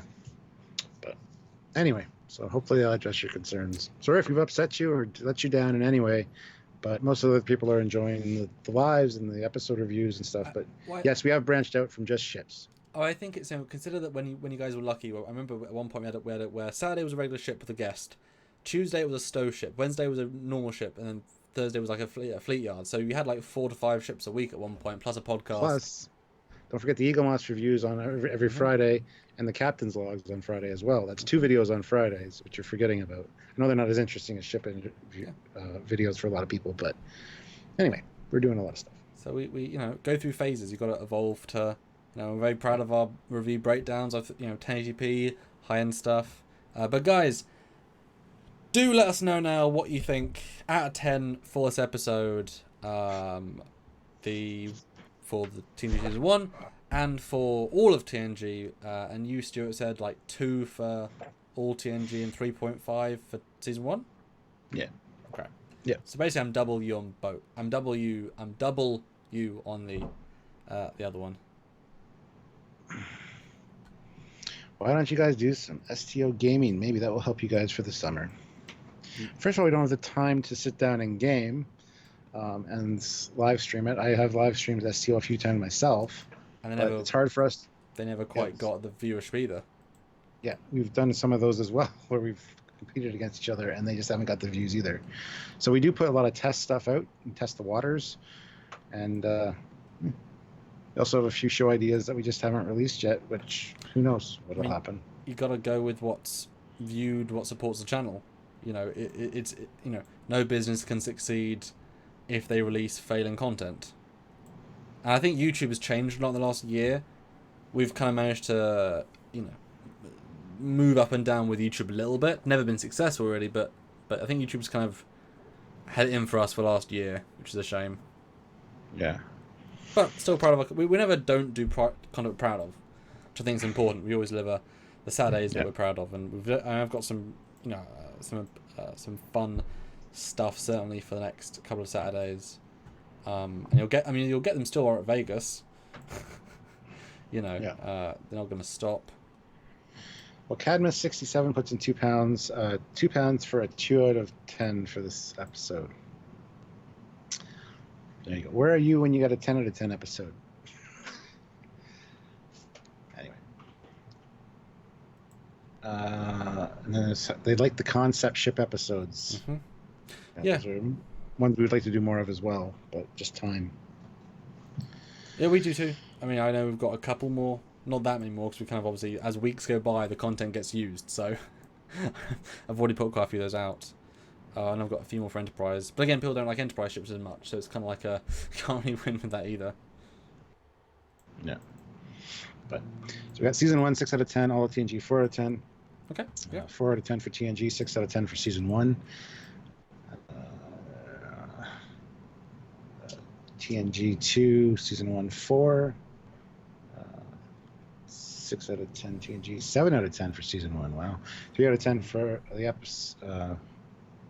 episode, and 0 out of 10 for the YouTube algorithms. Yes. Screw YouTube. / thanks for supporting us and making us earn enough for rent. They should start Twitch. There is a Trekyards Twitch account. We just have not used it.